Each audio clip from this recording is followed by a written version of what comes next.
kwa sherehe ya mashujaa. Peperusha bendera, peperusha.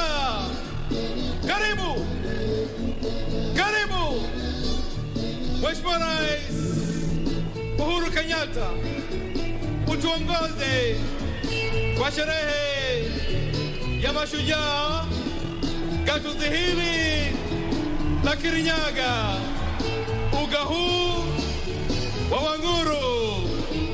Makofi, makofi, shangwe, shangwe. Karibu Baba wa Taifa, karibu utuongoze kwa sherehe za mashujaa. Makofi, makofi tena. Peperusha bendera zetu, peperusha vigelegele kina mama. Shangwe, shangwe. Karibu Baba wa Taifa, karibu, karibu. Shangwe, vigelegele. Tumkaribishe Baba wa Taifa, vigelegele. Karibu Mheshimiwa Rais, utuongoze kwa sherehe ya mashujaa. Karibu, karibu Baba wa Taifa, karibu Mheshimiwa Rais, karibu utuongoze kwa sherehe ya mashujaa. Makofi, makofi, makofi. Karibu, karibu. Fungua. Basi asante sana mwenzangu, asante sana. Nitaomba tubaki tukiwa tumesimama wima kwa ajili ya wimbo wa taifa na wimbo wa Jumuiya ya Afrika Mashariki,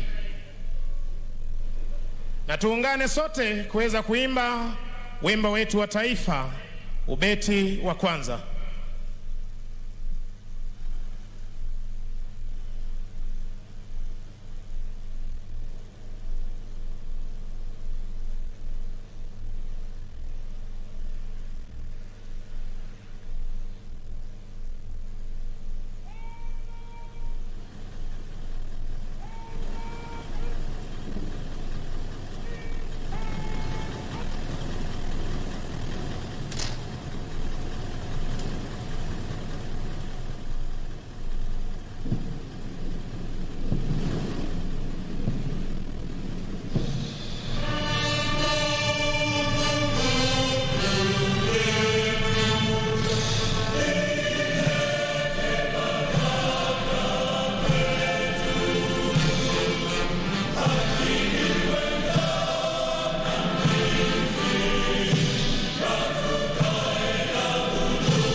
Mkuu wa gwaride hivi sasa akija kumwomba kwa heshima Rais wa Jamhuri ya Kenya na Amri Jeshi Mkuu wa majeshi yote ya ulinzi ya Kenya, ruhusa ya kuweza kukagua gwaride lililoandaliwa na majeshi ya ulinzi.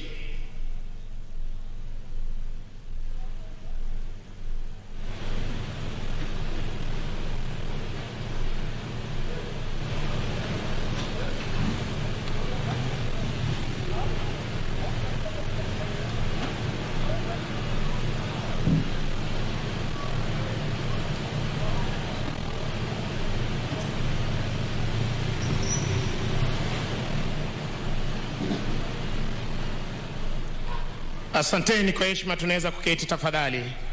Anayemsindikiza Rais wa Jamhuri ya Kenya ni Mkuu wa Majeshi ya Ulinzi, Jenerali Robert Kibochi.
Bendera ya kikosi hupewa heshima ya hadhi ya juu. Unavyoshuhudia hivi sasa uwanjani, Mheshimiwa Rais akiweza kupeana heshima yake, ndiposa wananchi tunawakumbusha kiweza kutana na bendera hii, kuweza kuipisha, na iwapo wamevalia sare rasmi za kiserikali kuweza kupiga saluti.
Basi hivi sasa mkuu wa gwaride hii akiomba idhini ya kuweza kuondoa wanajeshi hao uwanjani punde tu Rais wa Jamhuri ya Kenya na Amiri Jeshi Mkuu majeshi yote ya ulinzi atakapochukua nafasi yake kwenye jukwaa maalum.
Basi kwa mila na desturi za kijeshi, bendera ya kikosi sharti kuwa mbele ya gwaride unavyoshuhudia hivi sasa, kala officer pamoja na parade RSM.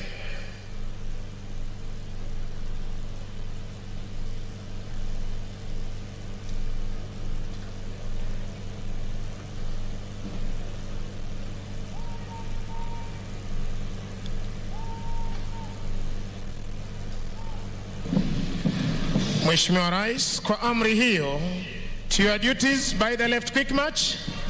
Wanajeshi hawa wanaondoka hivi sasa uwanjani baada ya kuandaa gwaride la kufana siku hii ya leo ya Mashujaa katika uwanja huu wa Wanguru, ili kuweza kuzidi kudumisha ulinzi wa taifa letu la Kenya, kuhakikisha kwamba mipaka yetu iko salama masaa 24, anga letu liko salama masaa 24, na hali kadhalika fuo za bahari zetu ziko salama masaa 24.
Mheshimiwa Rais, mkuu wa gwaride hii ni Luteni Kanali Andrew Ng'ang'a, anayebeba bendera iliyo fahari ya kikosi cha 9 cha jeshi letu la nchi kavu, Luteni daraja la 2 Mawira Ndiga, kikundi cha kwanza cha jeshi letu la nchi kavu, wakiwa katika mavazi yao rasmi ya sherehe.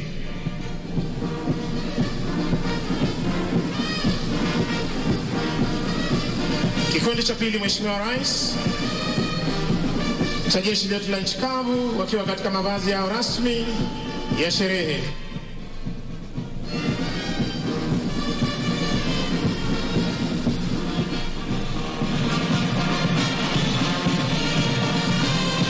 Kikundi cha 3 cha jeshi letu la wanaanga, wakiwa katika mavazi yao rasmi ya sherehe.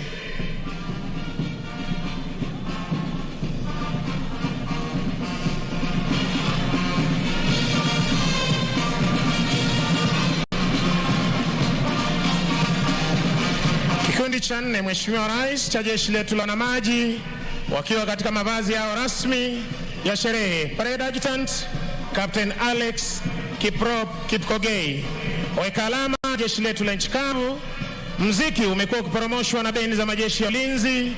Chini yake Kanali Martin Namboka Makadia, Senior Drum Major Warrant Officer 1 Lucas Okoth, akishirikiana naye Warrant Officer 2 Ben Murray, Sergeant Mwai Gatama na Sergeant Hassan Mohamed, wakiondoka hivi sasa uwanjani baada ya kutuletea muziki uliopangwa ukapangika siku hii ya leo katika sherehe hizi za Mashujaa, gatuzi likiwa gatuzi nambari 20, mojawapo ya magatuzi 47 ya jeshi letu, taifa letu la Kenya.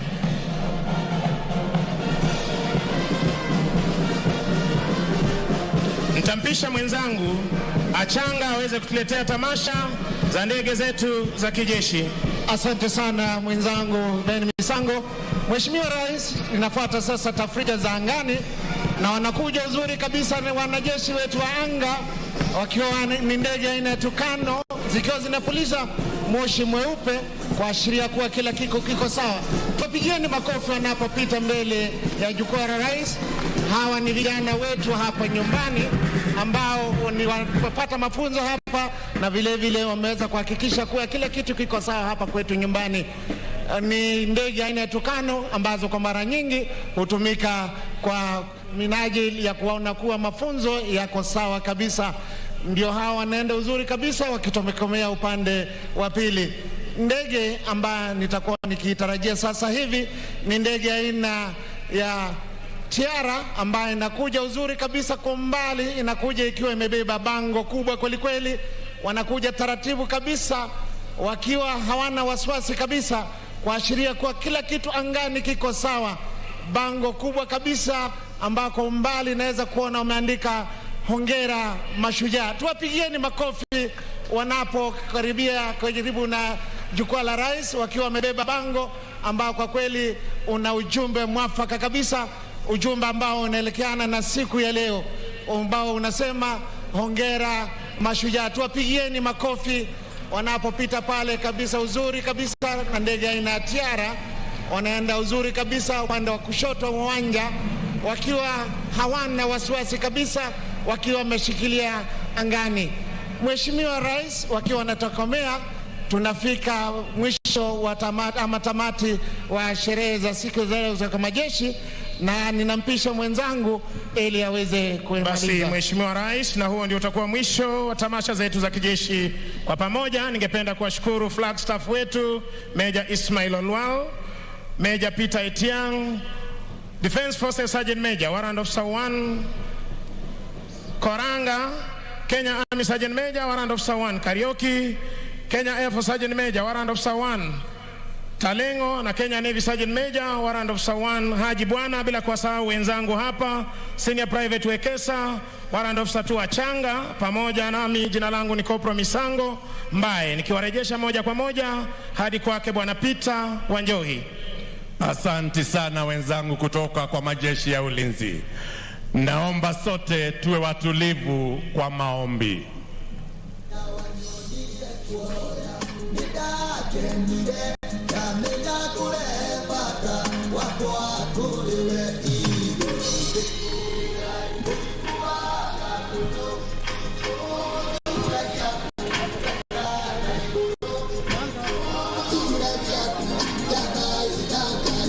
Tutaongozwa kwa maombi ya kimila na mzee Njeru Rubeni akiwa pamoja na wazee wa baraza la wazee wa Agikuyu na wazee wa Kiama kutoka kaunti ya Kirinyaga.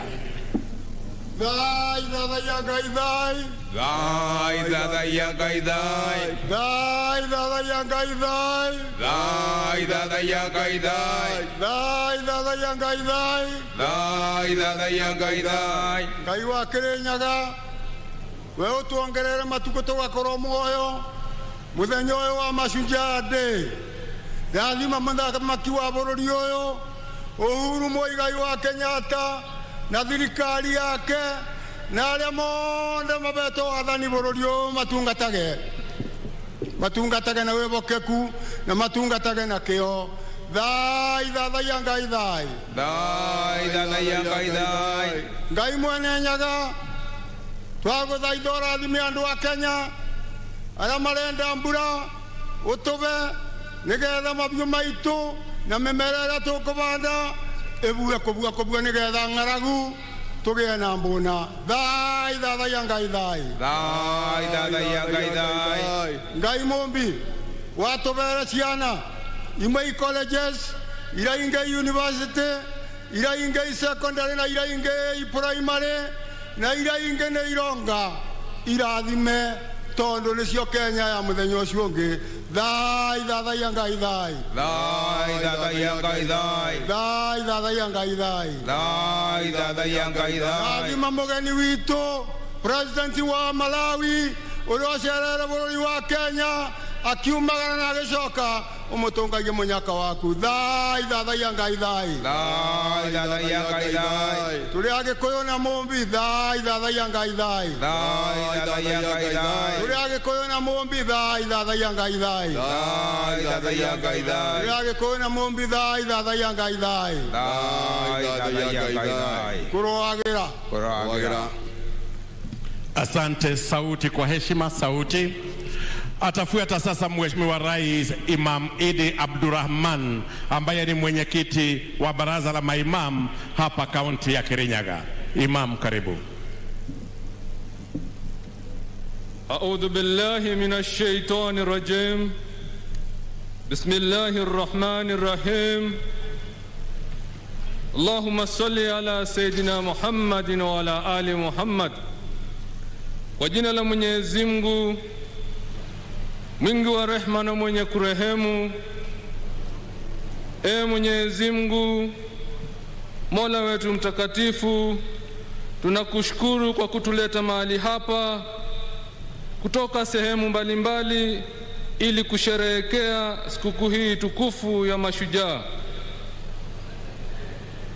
Mola mtakatifu, tunakuomba uwe pamoja nasi kuanzia sasa hadi mwisho wa sherehe.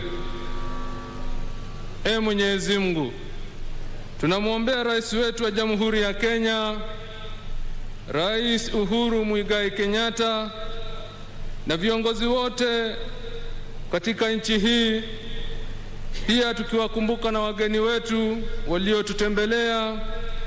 Uzidi kuwapa hekima, busara na subira wanapoendelea katika kazi yao kuwahudumia wananchi wa Kenya.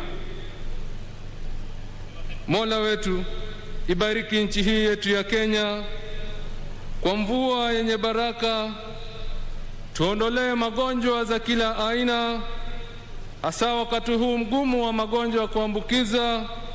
Tunanyenyekea kwako Mola wetu, tukitubu dhambi zetu. Utusamehe, utubariki, mahali kuna dhiki utufanyie wepesi, walio wagonjwa pia uwaponya Mola wetu. Utukinge kutokamana na mabalaa na mipango yote ibilisi mwovu, na utuletee amani katika nchi yetu ya Kenya. Mola mtakatifu, Mwenyezi Mungu, tunakuomba tukiikabidhi na tukiiweka sherehe hii mkononi mwako, tunakuomba kwa unyenyekevu utuendelee kutubariki, utulinde, utuongoze, na mahali utakapokosea ama kuteleza Mola wetu, usiwe mwenye kutuadhibu. Utusamehe na ulete rehema yako, na tukiomba rehema na amani zimshukie mtume wetu Muhammad sallallahu alaihi wasallam. Wa sallallahu ala Sayyidina Muhammadin wa ala alihi wa sahbihi wasallam. Amin, amin, amin. Atakayetufungia sasa ni Askofu Joseph Kibuzwa, askofu wa kanisa la Kianglikana Diocese ya Kirinyaga. Let us pray. Almighty God, we pray for Kenya and all who live in it. In your eyes, all Kenyans are Sujas. Let unity prevail among the Sujas in this nation. Bless our President, His Excellency Uhuru Kenyatta, all leaders and all Kenyans. We uplift before you, Lord, His Excellency Dr. Lazarus Chakwera and the citizens of the Republic of Malawi. Anoint us, O Lord, that we can be advocates of peace and love. Let the works of the evil planners of terrorism come to nothing. May satanic schemes against our president and the Kenyans be defeated in Jesus' name. May our transport system be safe. Bless this nation so that all may have access to affordable health care, including vaccines for coronavirus. God, may you restore our economy. Broken souls, drug addicts, broken families and communities, deliver us from enslaving cycles of poverty, exploitation, gender violence, and destruction of nature. Mwathani we uturaga tene na tene. Twina ngatho ni tondu wa gutube muthenya uyu tukunguire guku Kirinyaga. Tukuboya ati ageni aitu ni mekwamukira irathimo ciothe cia kaunti ino itu ya Kirinyaga. Tukuboya ati irathimo cia muthenya wa muthi ni ikunyururuka Kirinyaga ta njui iria nene cia kaunti ino itu.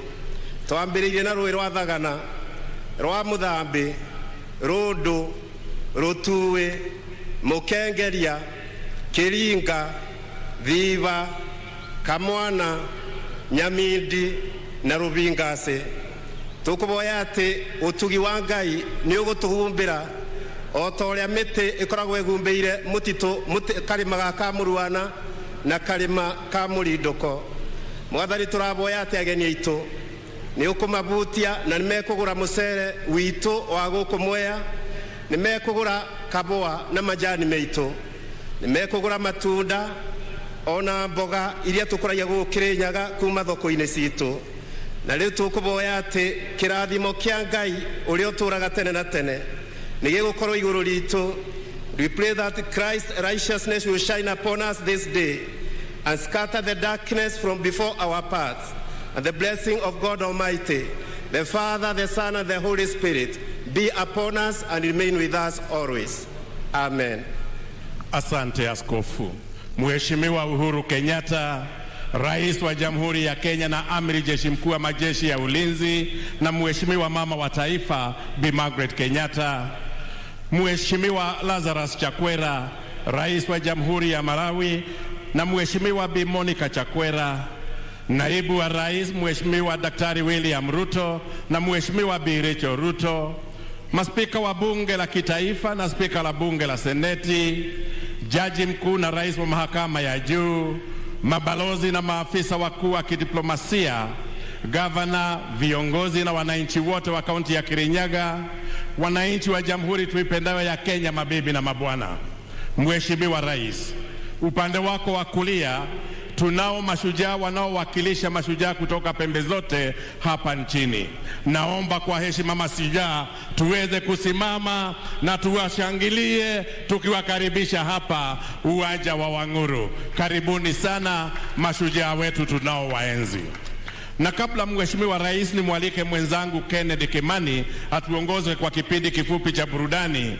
Naomba sote sasa tuelekeze macho yetu kwenye runinga kwa makala ya Je, Wajua?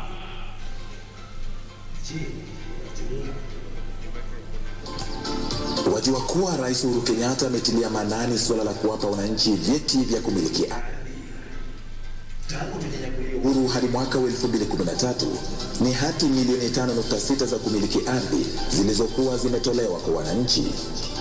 Lakini katika miaka 9 ambayo Rais Uhuru Kenyatta amekuwa uongozini, jumla ya hati milioni 5.3 zimetolewa kwa wananchi. Serikali pia sasa imeanzisha mfumo wa kidijitali katika masuala ya ardhi almaarufu Ardhi Sasa, na hivyo basi kurahisisha utoaji huduma kwa wananchi.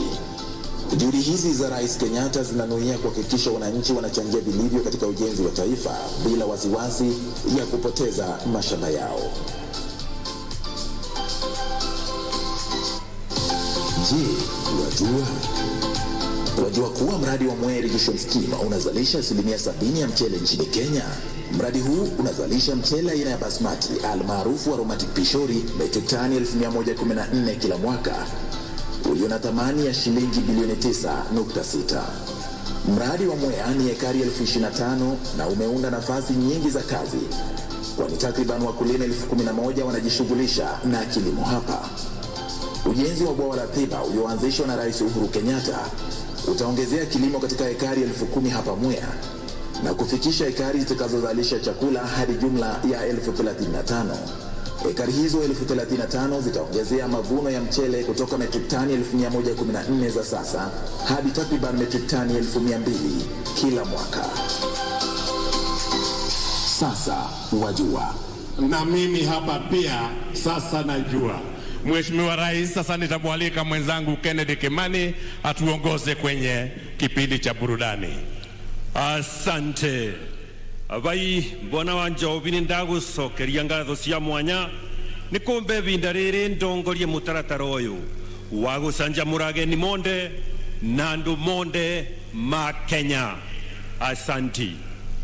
Kwa heshima naomba niwakaribishe kwa kipindi kifupi cha burudani ambacho kitahusisha wasanii kutoka kaunti ya Kirinyaga na pia kutoka kaunti zingine jirani ambazo zinatuzingira. Tuko nao wacheza ngoma tamaduni ya Mwomboko, wasanii wa Mugithi, wasanii wa Kigosho, wasanii wa Benga na wasanii wa nyimbo za Injili. Lakini kabla ya hayo, hii ni sauti ya mwananchi. Sauti ya mwananchi. Wewe shujaa simama.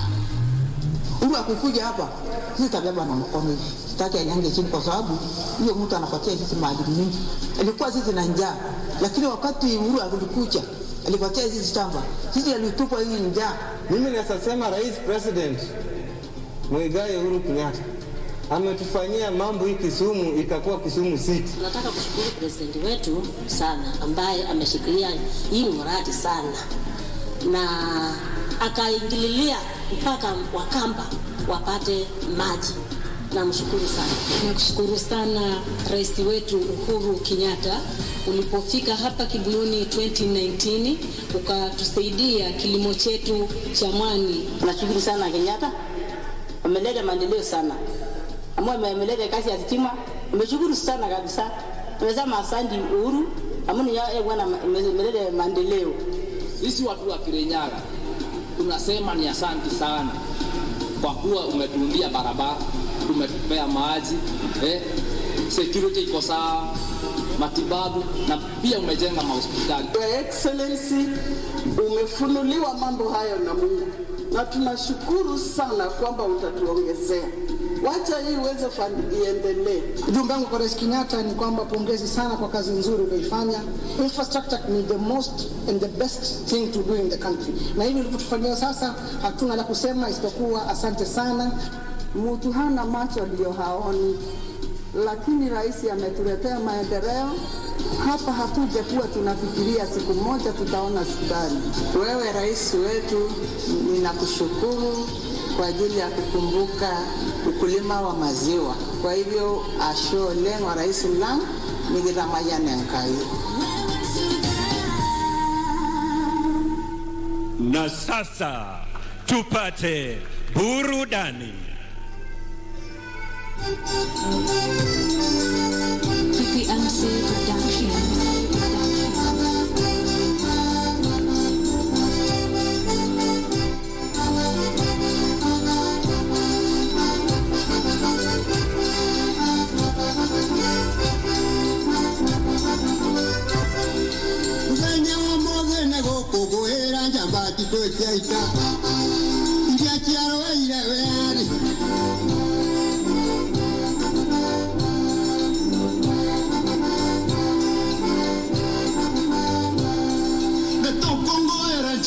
Yawe adiciaro ire mpara niguo tiri mitundukore makenyarire kamageito thakame niguo tukorwo haho muthi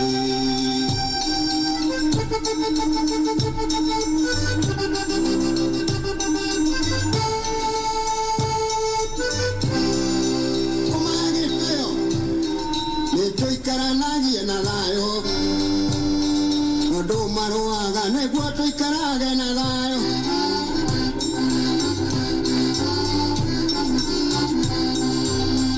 wa Kenya ne wito to yuode mudo mutogu na moleni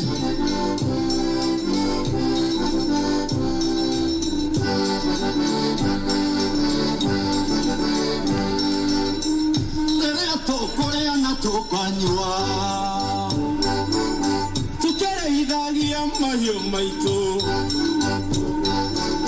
nacio ndingori mapuroti nyumba ya mombi chapacito itikariganira arambe arambe arambe oi arambe kiena Jomo Kenyatta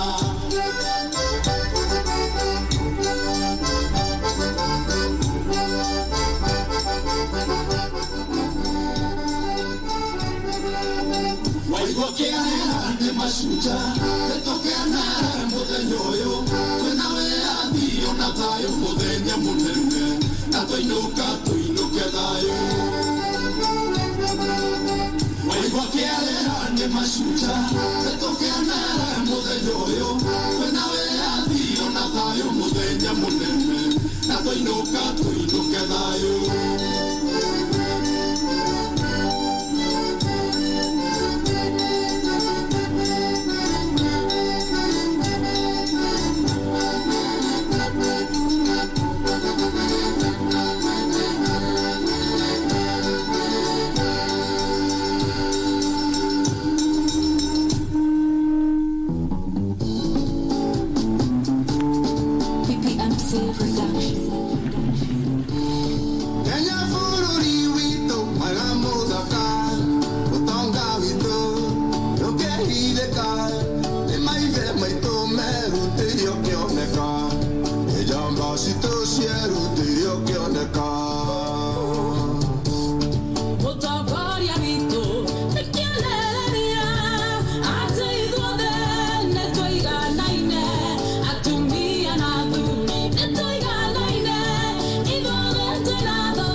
Tushikane pamoja tusonge mbele.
kitendo tukumbuire ngoko ya mashujaa.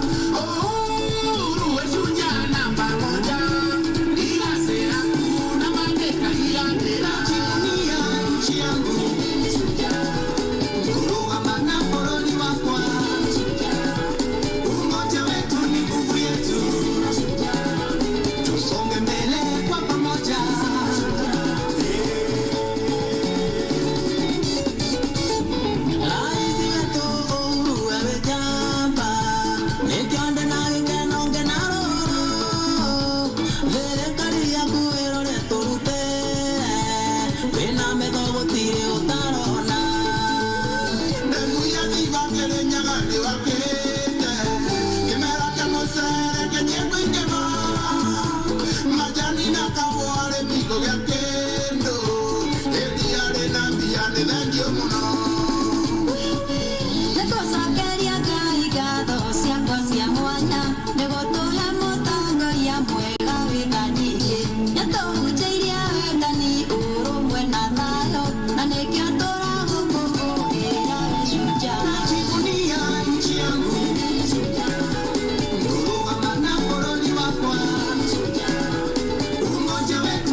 Sawa, siana ido mewera, yudie kanito mongedo, ega tarote kene tore komeria, tiore utwa kenyero rumanyabo. Ipoyo ke wirete ina wale iliakwa, ohuru wa Kenyatta toko anore ogetine. Forori wonge motira tote kete naudo, pesa sia forori de sikoro kete masinani. Najivunia nchi yangu.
Abai Kenya, abai ando aitu, reke itu geni tukenei. Tuwapongeze tena wasanii wetu kwa makofi.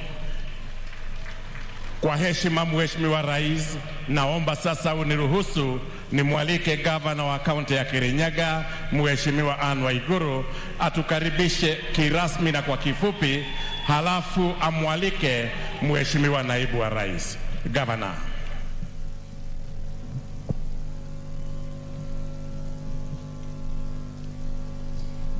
Your Excellency, the President of the Republic of Kenya, Commander-in-Chief of the Defense Forces, Uhuru Muigai Kenyatta, and Her Excellency, the First Lady, Her Excellency Margaret Kenyatta.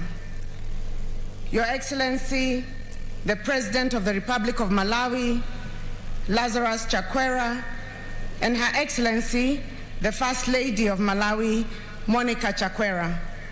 Your Excellency, the Deputy President of the Republic of Kenya, Your Excellency William Samoei Ruto, Your Excellency Mama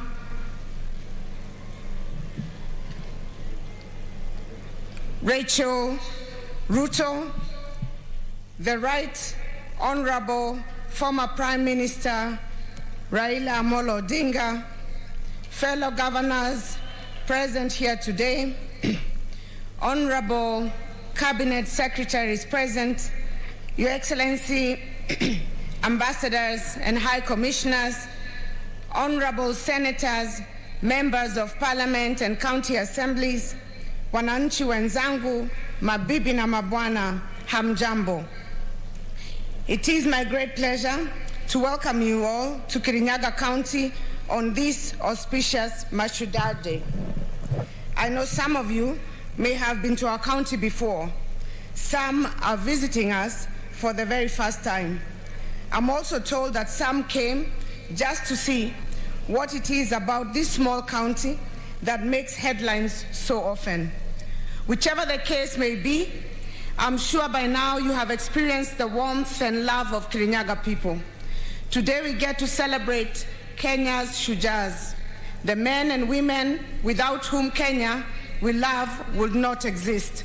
We meet to celebrate those who make it possible for us to know, peace, and experience unity. We meet to celebrate the millions of ordinary Kenyans whose labor continues to build this nation's economy. We meet to celebrate our mothers and the unsung heroes who take care of their families through thick and thin. We meet to celebrate the youth, our Jeshi, on whose back much of this country is carried. We celebrate our healthcare workers and our security services for keeping us healthy and safe. We celebrate the myriad essential service providers, including the media, who have kept watch during the trying months of the COVID-19 pandemic. And of course, we celebrate our artists for their amazing show today. All around us are Shujaas who deserve to be honored and recognized, and to each one we say, Asanteni sana. Your Excellency, allow me to share with you and the nation a brief snapshot of what the Shujaas of Kirinyaga have been able to do in the last 4 years since we were elected towards the achievement of the Big Four agenda. In order to attain food security and nutrition goal, we have been supporting our farmers to increase productivity through diversification of agricultural activities. So far, we have supported more than 500 farmers groups and close to 50,000 households to undertake various projects under our Wezesha Economic Empowerment Program. Each of the supported households are able to make an extra 1,000 per day under various value chains, which include production of 1 million eggs a month under poultry keeping, tomato, avocado, dairy and fish farming, beekeeping, as well as pig rearing. We have managed to increase the annual production of rice from 60,000 tons in 2017 to the current 113,000 tons. Under universal healthcare, towards the achievement, we have undertaken massive infrastructure and service delivery reforms in our health facilities. Our medical complex, which you'll be able to see shortly in Kerugoya town, and which in due time we shall be inviting you to open, is just about to be completed. The 342-bed capacity, 5-story complex will elevate the Kerugoya Level 4 hospital to a Level 5 facility, offering the specialized medical services for which residents are currently referred to other hospitals. The ultra-modern hospital, which has an ICU, HDU, an oncology center, and a burns unit, among others, state-of-the-art amenities, will be the first one in the region to match the standards of some of the country's most reputable private hospitals. We are also upgrading Kimbimbi and Kanyaga hospitals from Level 3 to Level 4.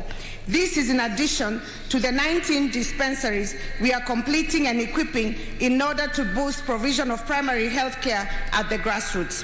Your Excellency, we are celebrating this day at a time where our country and the whole world is grappling with COVID-19 pandemic.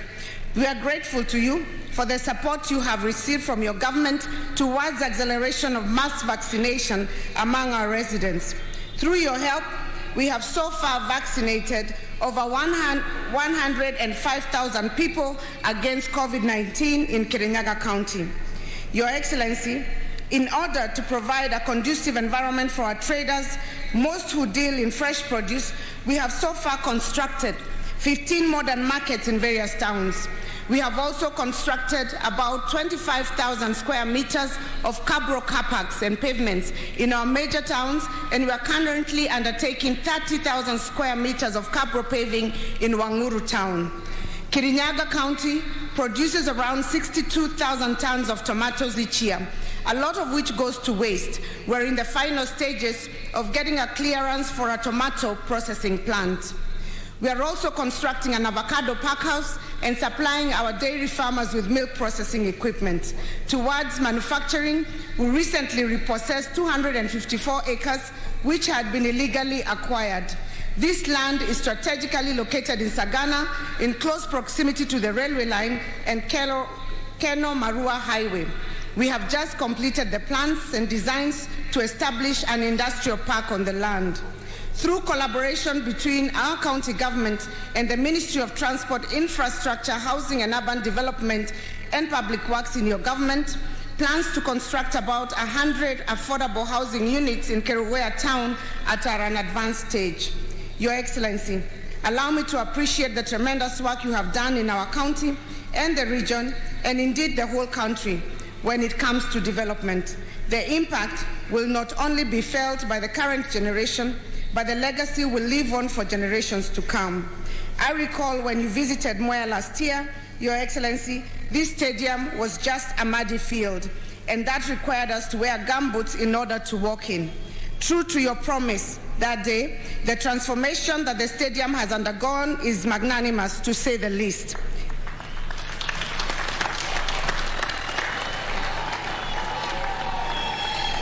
Among other impacts, it will greatly enhance sports talent, development, as well as the country's economic growth. In conclusion, Your Excellency, we most humbly welcome you to tour our county, should your busy schedule allow. We invite you to witness a people in whom you have invested renewed hope, whose spirits and recognition of your love for them is palpable. Kirinyaga is your home. We treasure your leadership. We assure you of our unreserved support to your government. On behalf of Kirinyaga residents, I also invite all our guests to sample some of our rich heritage and the hospitality of the Kirinyaga people. As you visit, we invite you to see our famed Moya rice fields, which are not only breathtaking, but produce the best aromatic Bishori rice in the globe. Besides the Bishori rice, we also produce some of the best world-rated tea and coffee, and as a way of promoting our farmers, I invite you to buy a kilo or two of these products before leaving the county.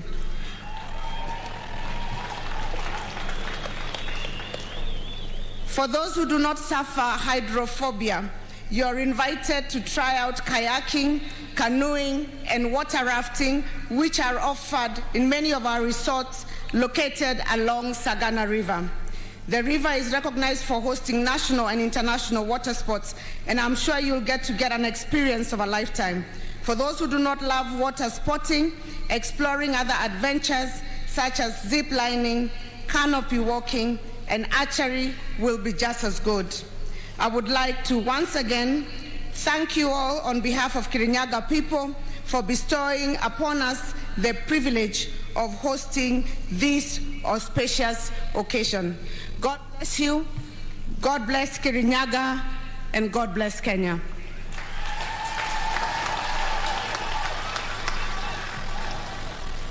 Before I sit down, Your Excellency, allow me to recognize just the presence of my colleagues who are here by just mentioning their names.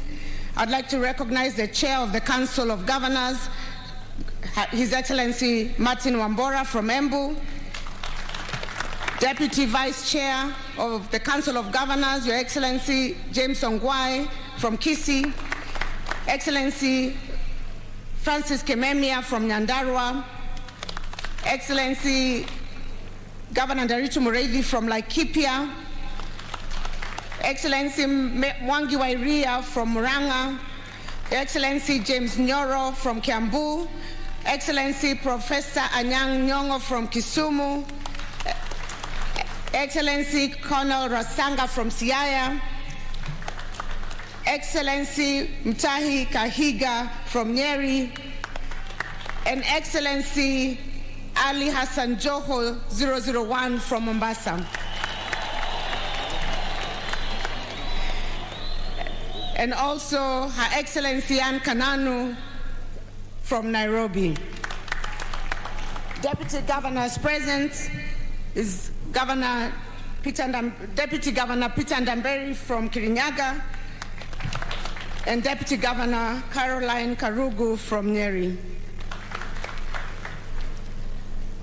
Before I welcome His Excellency the Deputy President to speak, Your Excellency, allow me to invite the Right Honorable former Prime Minister Raila Amolo Odinga to greet the Kirinyaga people.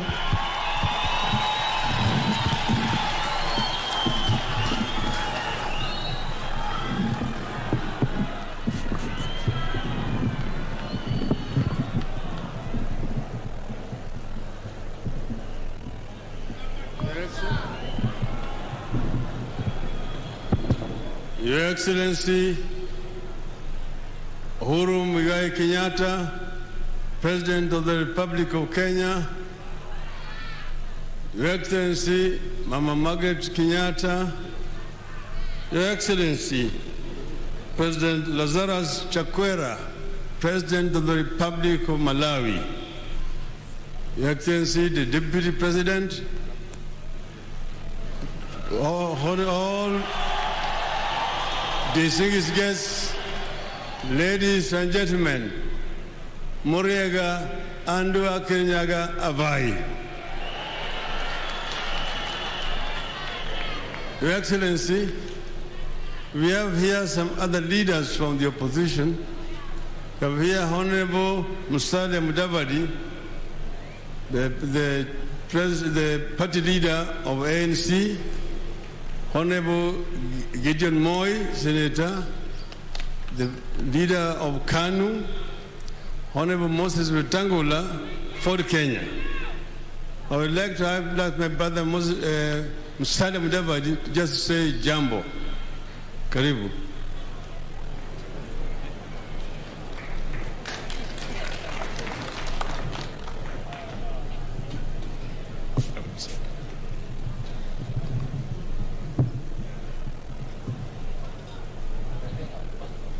Your Excellency, the President of the Republic of Kenya, Honorable Uhuru Muigai Kenyatta, Madam Margaret Kenyatta, Your Excellency, the President of Malawi, and your better half, the Deputy President, William Ruto.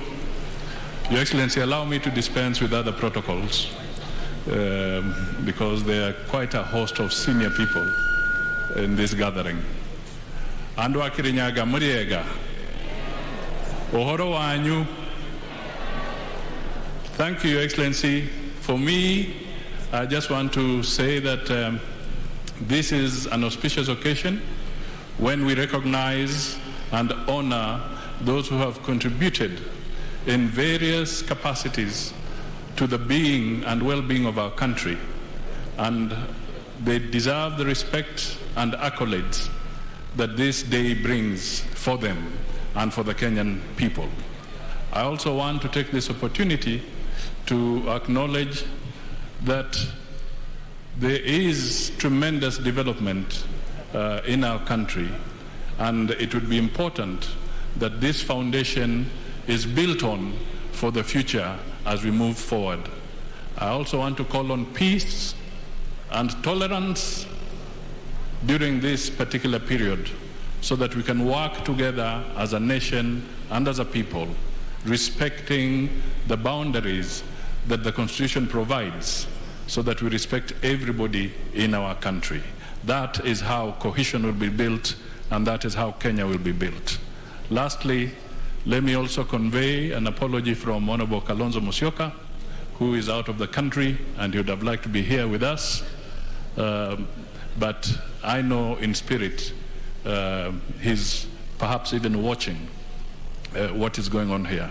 I will end there and say, let us build Kenya, tuweke Kenya mbele, Kenya iwe kwanza. Asanteni sana na Mungu awabariki.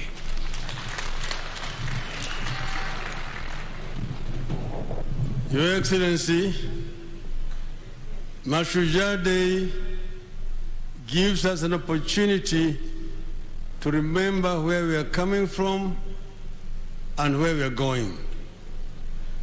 It used to be called Kenyatta Day, but during the new constitution it was converted to Mashujaa Day to celebrate all the heroes who have contributed in one way or the other for the betterment of the life of our country. Today we remember heroes like Wayaki Wahinga, who was buried alive by the colonialists. We remember people like Hari Dhuku, who was banished by the colonialists and detained in Kismayu. We also remember those Mau generals, Your Excellency, people like General Madenge, Kang'ethe, Kimathi, Kasam Jogu, Mariema, na Baimungu, just to say a few, were not madmen to take up arms and go into the bush to fight the mighty British Army. They were truly Kenyan patriots. Neither were the Kapenguria Six, led by Jomo Kenyatta, Fred Kubai, Kungu Karumba, Bilal Kagia, Paul Ngei, Achengo Neko. These were true Kenyan heroes of that time. Your Excellency, recently I visited Maito Mukami Kimathi, and she's sending her greetings to this audience today. And she says she's unable to come and join in this celebration because she's ailing. Some of the wounds inflicted during her detention in those days in committee, where she was also a guest together with Mama Ngina Kenyatta. Not many people know that Mama Ngina Kenyatta was also a political detainee in those days. So we celebrate these people. Your Excellency, this region of our country contributed immensely to the struggle for independence of our country. When the state of emergency was declared, people from this area had to carry passbooks to move around and get movement permits. Your Excellency, I'm carrying here a passbook that is called Kikuyu Embu Meru Passbook. And it reads that this gentleman, his registration number was 1621, Simon Warorwa, son of Ngugi, tribe Kikuyu, district Fort Hall, location Gatanga, chief Ndungu, and sublocation Rugedha, and occupation clerk. It says permit to move from one place to the other. This is what inspired the people to rise up against the colonial regime because of the humiliation. Your Excellency, we celebrate heroes like Bishop Gitari from this region, Ngugi wa Thiong'o, Michere Mugo, Wangari Maathai, Ken Matiba, Charles Rubia, Reverend Timothy Njoya. We have here, Your Excellency, two ladies. One, the first woman to become a Chief Justice, Madam Martha Kiomkome. She is a hero and how right she was in trenches with us during the second liberation. You have also here Madam Martha Karua, another hero. And then we have one of the first governors, women governors, Madam Anne Waiguru, governor of this great country of Kirinyaga. But Your Excellency, we have also other heroes in the field of music like Joseph Kamaru, the late, John De Matthew, Gatorora De Samido, who are also great heroes from this region. Finally, Your Excellency, my hero, the former president, your predecessor, Mwai Kibaki. Mwai Kibaki must be celebrated as a hero in this country. When I said Kibaki Tosha, they said no Luo, they said Raila is finished politically. No Luo can vote for a Kikuyu because of what happened to Tom Mboya and Jaramogi. I went and told the Luos that there has never been a war between Kikuyus and Luos. That Kikuyus and Luos have been partners in the struggle for independence of this country. That Jaramogi, who said that Kenyatta must be the leader of this country, and Kibaki was a son of Jaramogi, who took him from Makerere and brought him to Kenya and made him the chief executive officer of KANU. Your Excellency, the Luos voted to Mwai Kibaki 98.5%,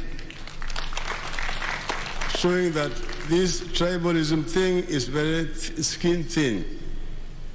But then, Your Excellency, Honorable Kibaki got an accident and could not campaign. You campaigned for Mwai Kibaki. We saw him on a wheelchair in Nairobi. We came with him from Githurai, through Thika, through Kenol, through Muranga, Kirinyaga, Kerugoya, Karatina, mpaka Udhaya. Everywhere, these people, the people were saying, Raila, Mutongoria, Jamba.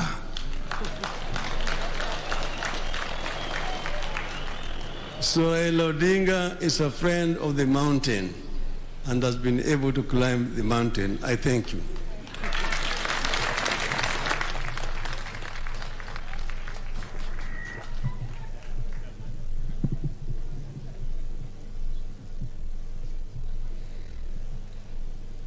Sincere apologies. I did not recognize in my protocol, and I'd like to recognize the presence of the Chief Justice of the Republic of Kenya, Her Ladyship Martha Koome, the Speaker of the National Assembly, Honorable Justin Muturi, and the Speaker of Senate, Ken Lusaka. Allow me to also recognize County Assembly members from Kirinyaga County who are present, and the County Executive of Kirinyaga. It is now my singular duty and honor to invite His Excellency, the Deputy President of the Republic of Kenya, Your Excellency, Honorable William Samoei Ruto, to speak and invite the President.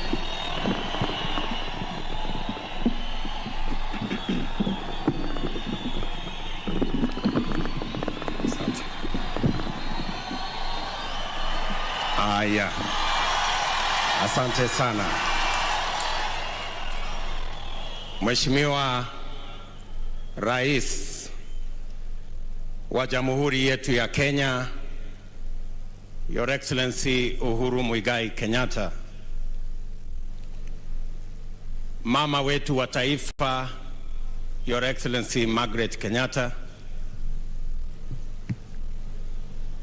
mgeni wetu na mgeni wa rais, rais wa nchi yetu ya Malawi, Lazarus Chakwera, and your dear wife, Monica Chakwera, Your Excellencies, High Commissioners and Ambassadors, the Speakers of National Assembly and the Speaker of Senate, the Governor of this great county of Kirinyaga, Madam Waiguru, and all the other governors present here, the former Prime Minister, former Vice President, former Deputy Prime Minister,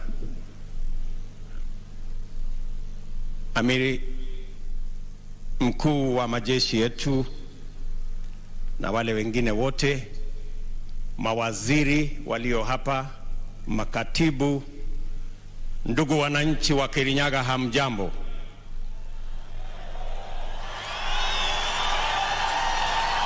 Kirinyaga moriega, mwathani agocwo, Ngai no mwega, ende ciothe. Bwana Yesu asifiwe. Asanteni sana.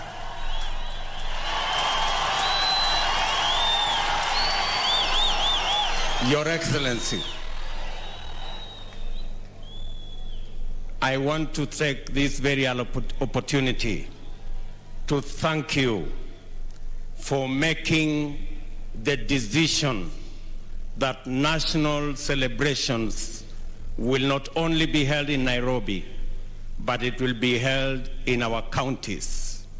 And thank the people of Kirinyaga for this beautiful ceremony they have hosted you in this Kirinyaga Stadium. We came here, Your Excellency, you remember, 4 years ago, and this place was very muddy. Today, we have a world-class stadium because of your commitment to the development of our country. This Mashujaa Day, we celebrate the many people who worked so hard, paid a huge price for us to be the nation that we are today. We celebrate them for their selfless sacrifice that today makes us a nation. Your Excellency, we celebrate the heroes of now, our men and women in uniform, who keep our borders, our families, and our children safe. We celebrate our farmers who wake up early and sleep late to make sure that we have a meal on our tables. We celebrate every Kenyan who wakes up early, get to work, pay their taxes so that Kenya can continue to be a sovereign nation. Your Excellency, we celebrate you as our leader.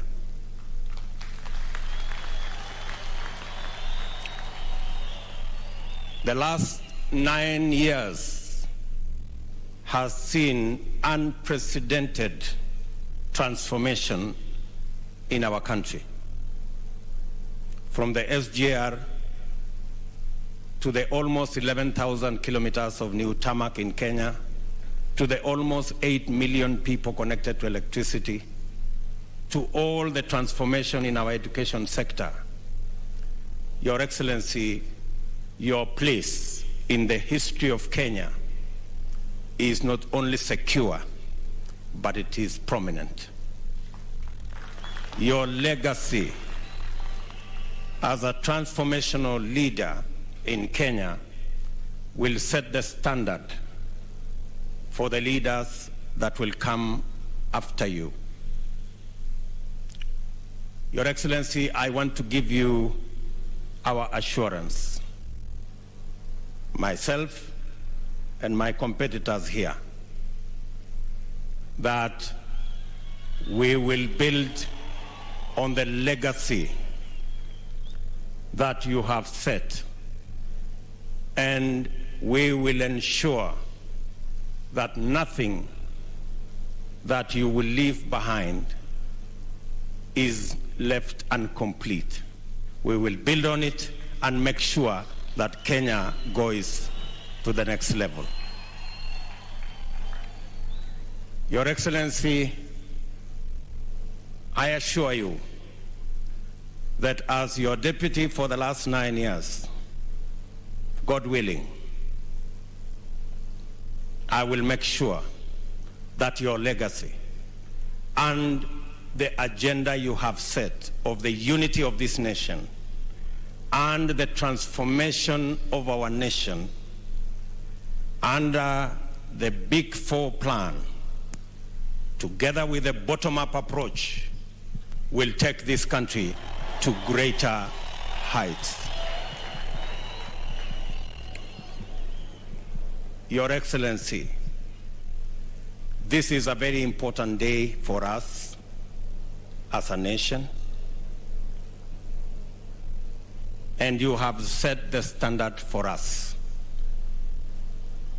We will work together as a people in a peaceful manner, respecting everybody's right, being tolerant and peaceful, because we do not have another nation. This is the only Kenya we have, and it is our duty to protect it. With those many remarks, Your Excellency, sir, it's now my very humble duty to request you, Mr. President, to make your remarks and lead the nation on this Mashujaa Day. Sote tusimame, tumkaribishe Rais wa Jamhuri ya Kenya aweze kutuongoza kwa ghafla hii. Mheshimiwa Rais. Asante sana. Na tuketi. Kirinyaga hamjambo. Hamjambo tena.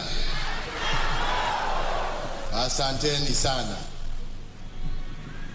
Your Excellency President Lazarus Chakwera, I want at the very onset to take this opportunity to thank you and the First Lady, Madam Monica Chakwera, for taking time away from your busy schedule to join us here today in Kirinyaga County to celebrate our Mashujaa Day, the day we remember and celebrate the heroes and heroines who fought for the liberation of this country, but also the heroes and heroines who in their everyday activity continue to make Kenya a great nation. So, Your Excellency, once again, thank you for accepting our invitation. And at this juncture, ningewauliza sisi wote tusimame, tumkaribishe mgeni wetu, Rais wa Jamhuri ya Malawi, aweze pia kunena nasi na kulete salamu zake kutoka wananchi wa Malawi. Welcome, Your Excellency.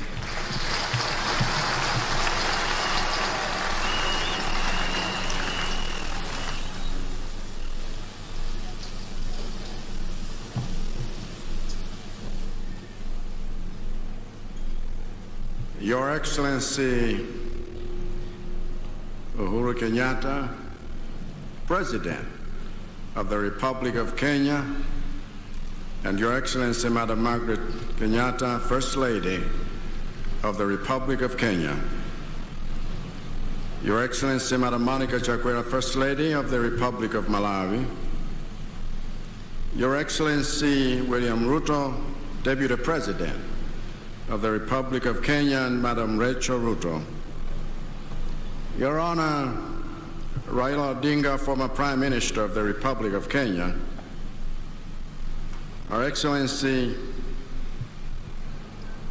Annie Waiguru, Governor of the Kirinyaga County,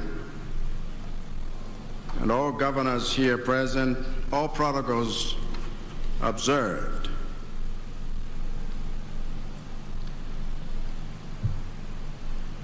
Ladies and gentlemen, Muriega andu Kirinyaga wai.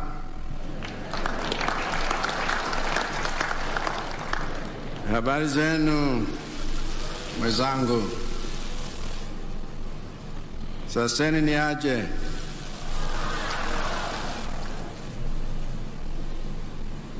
Mko poa?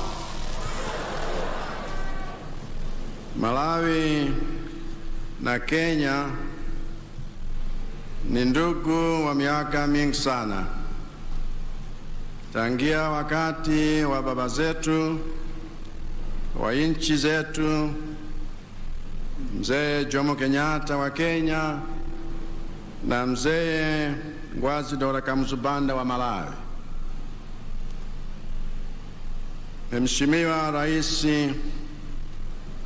kuja kwetu leo kutembelea Kenya ni uthibitisho wa undugu wetu na umoja wetu. Naombeni wa Kenya na wa Malawi tudumishe umoja wetu, tujenge uchumi wetu wa nchi zetu, tusaidiane kudumisha amani katika nchi zetu na Afrika. Kwa niaba ya wananchi wa Malawi na kukaribisha Malawi, Mheshimiwa Rais Uhuru Kenyatta, karibu sana. Mungu awabariki watu wa Kenya wote. Asante sana.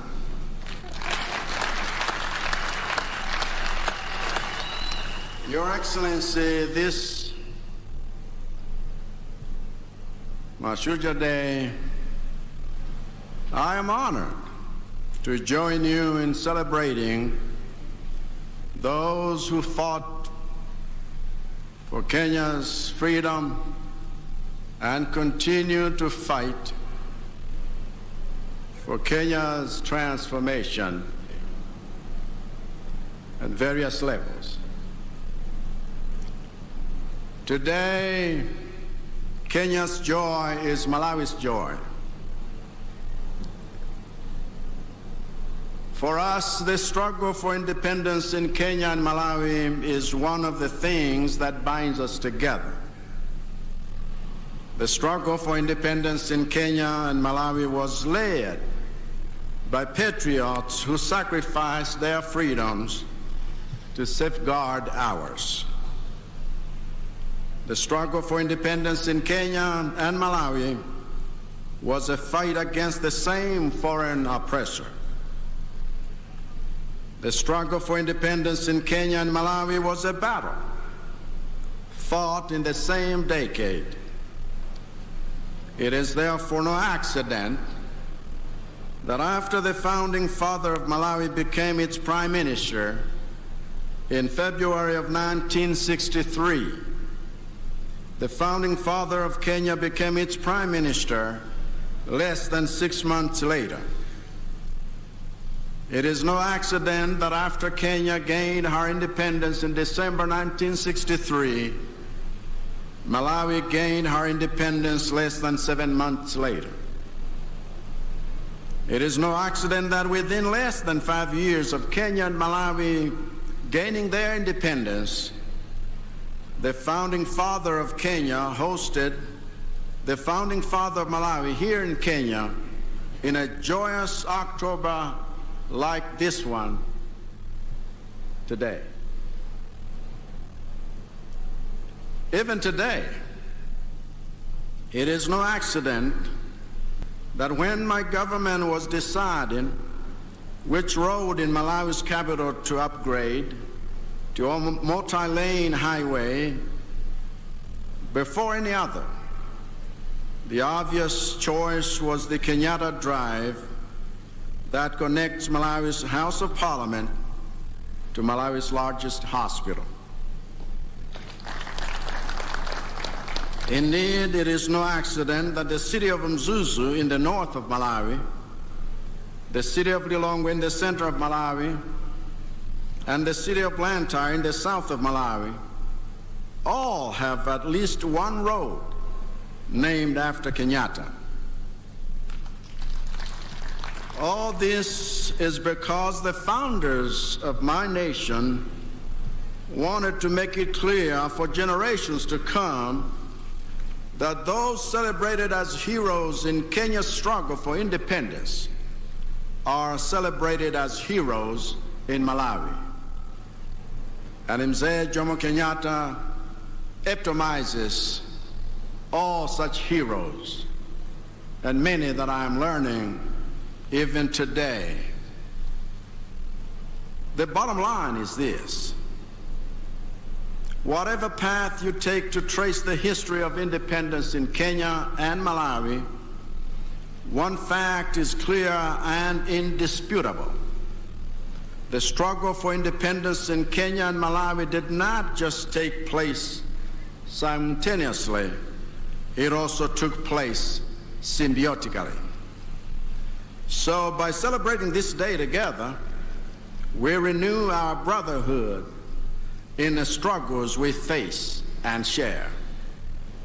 By celebrating this day together, we rekindle the flames of love and friendship between our peoples.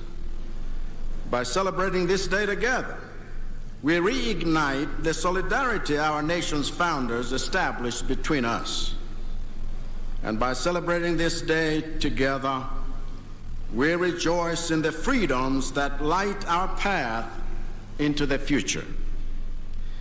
And as I stand here with you all, I see that future.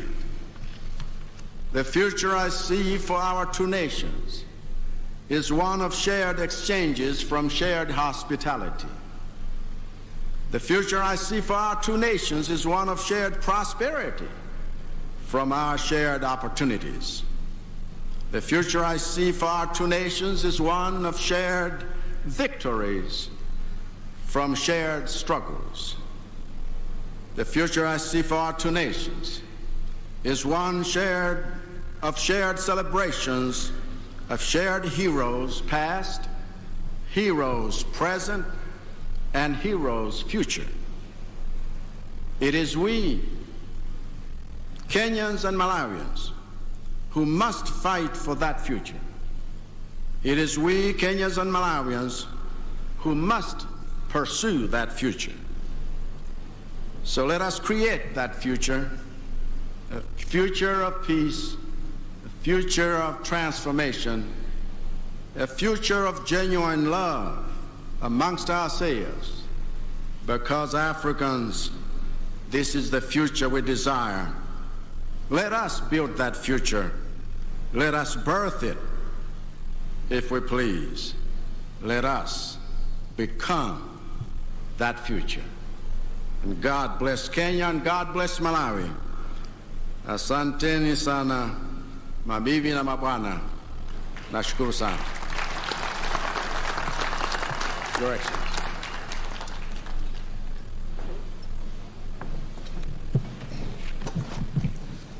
Thank you very much, Your Excellency.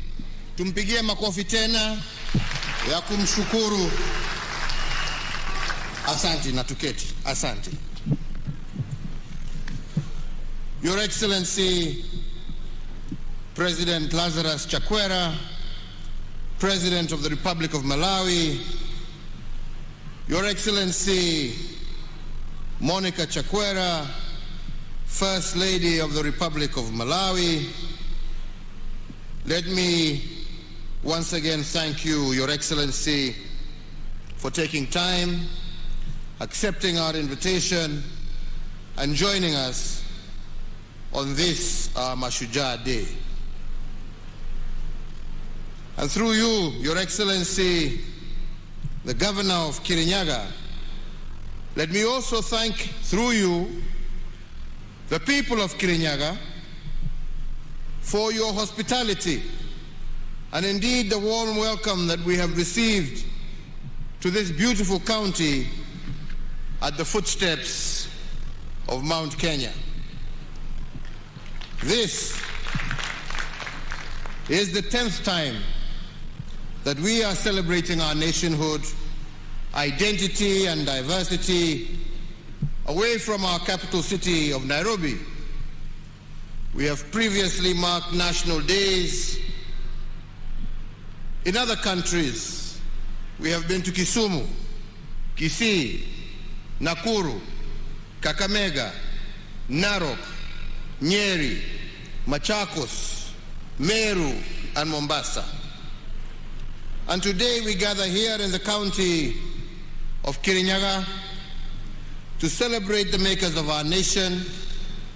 We celebrate all the men and women who laid the foundation stone of our nation, and we also commend all those Kenyans who made and continue to make extraordinary contributions to bring our nation closer to her destiny of being a better, more just, more equitable, and more prosperous nation for all. At independence, the makers of our nation sought to secure a nation devoid of exclusion, disunity, and oppression. Through their hard work, dedication, and sacrifice, today we are a thriving democracy. That generation of nation builders chose hope over pessimism, unity over division, faith over fear, and purposeful sacrifice over narrow interests of the day. When they encountered obstacles, they reminded themselves that an obstacle is what you see when you set your eye off the goal. But like the heroes of faith in the Holy Scriptures, some of those men and women died without beholding our free land or realizing their promise. However, they are immortal, as they will live on in the pillars of the strong and free nation that they built, and in the hearts of eternally grateful generations of Kenyans who followed them. Mashujaa Day is their day, but it is also our day to remember them, to celebrate them, and to renew our commitment to the values upon which our nation was founded. Celebrating Mashujaa Day in Kirinyaga County is significant for a number of reasons. Firstly, this county is named after the mountain of mystery, Kirinyaga. According to traditional folklore, the mountain of mystery was created as God's resting place and a sign of his wonder. After God created the earth, this is where he is said to have rested to admire his workmanship. This mountain, standing tall, was also not just a place of rest and a shrine for worship. It was also a place of renewal, a place of honest conversation, and a place for bonding and reconciliation. We can also note that celebrating Mashujaa Day in Kirinyaga County has a second historical significance, since this county bears the name of this great mountain, and so too our nation. According again to folklore, the naming came from one of the pioneer heroes called Chief Kivoi wa Mwendwa, born 240 years ago in 1780. One of the early colonizers who befriended Chief Kivoi was Dr. Ludwig Krapf, a German missionary from the Anglican Church Missionary Society.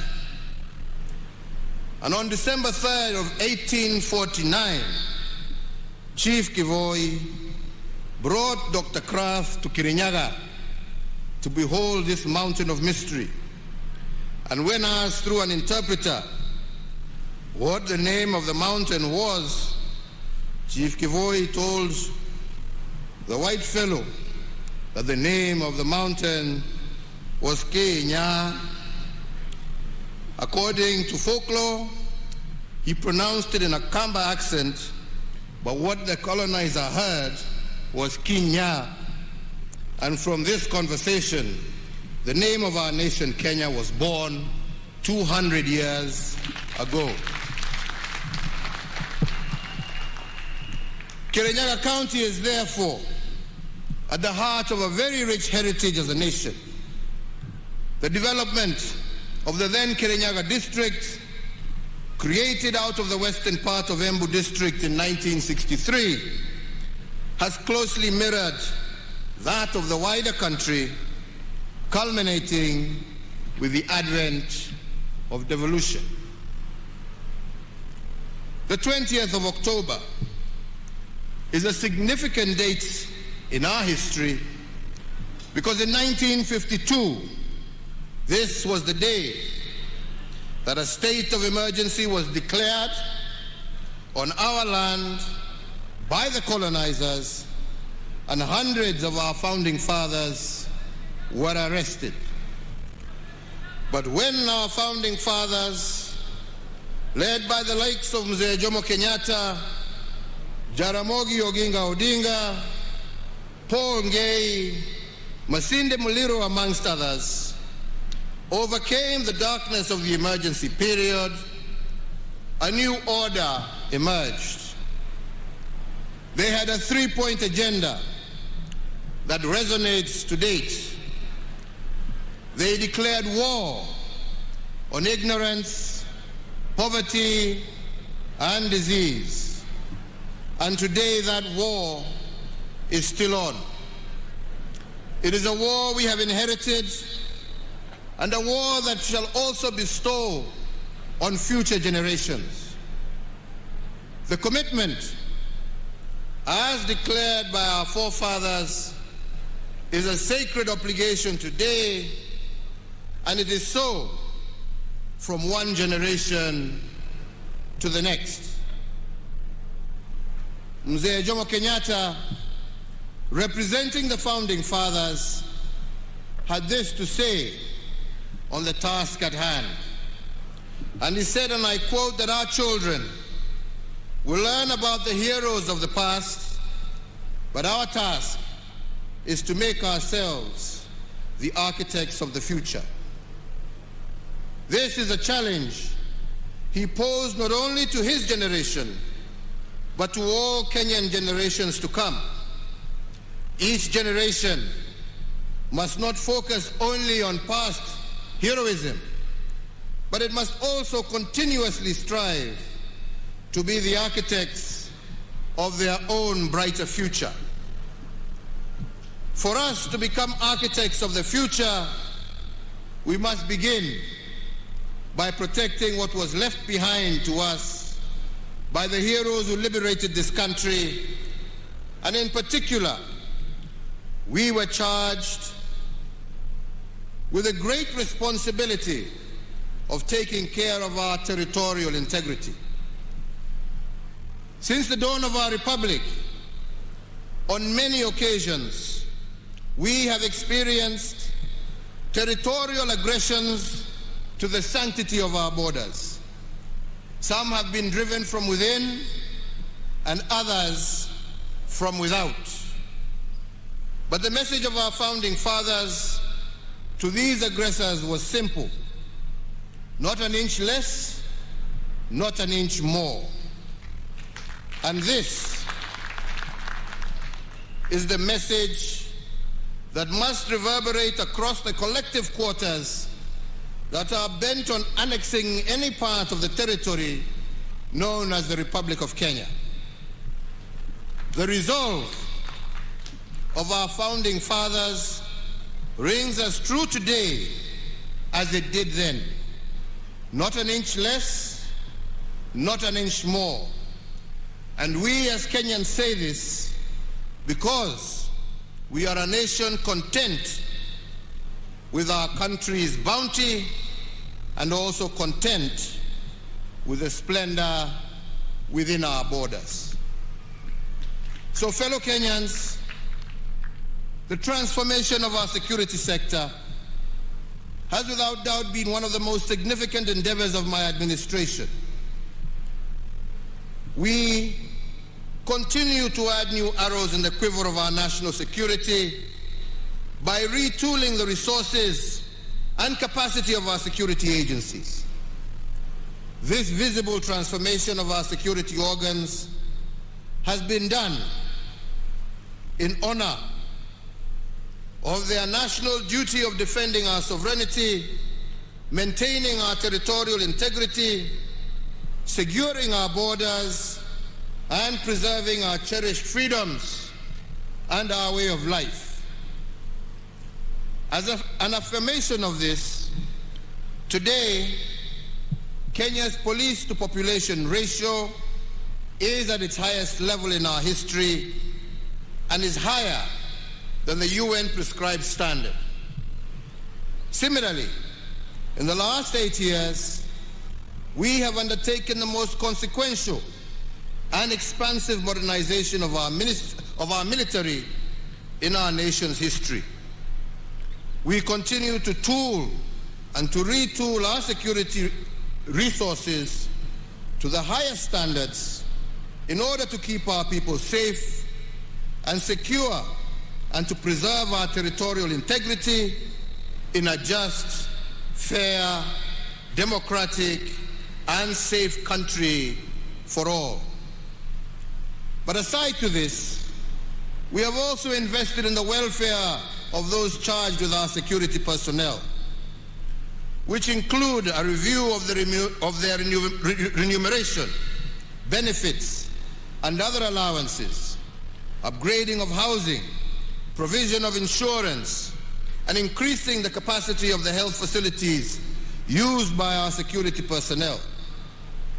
In addition to what we have already done, we are also building an additional 4 hospitals to cater for them and their dependents in recognition of the heavy toll placed on them and their families. Fellow Kenyans, ladies and gentlemen, now I must return to the subject of being architects of the future.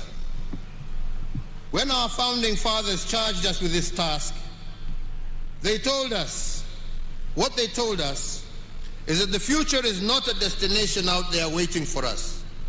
It is a destination that we create, block by block.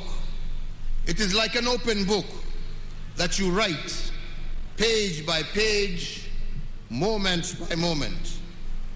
But you do not realize it until you are met by unexpected challenges. Challenges like COVID-19. And then all of a sudden, you are placed upon the horns of a dilemma.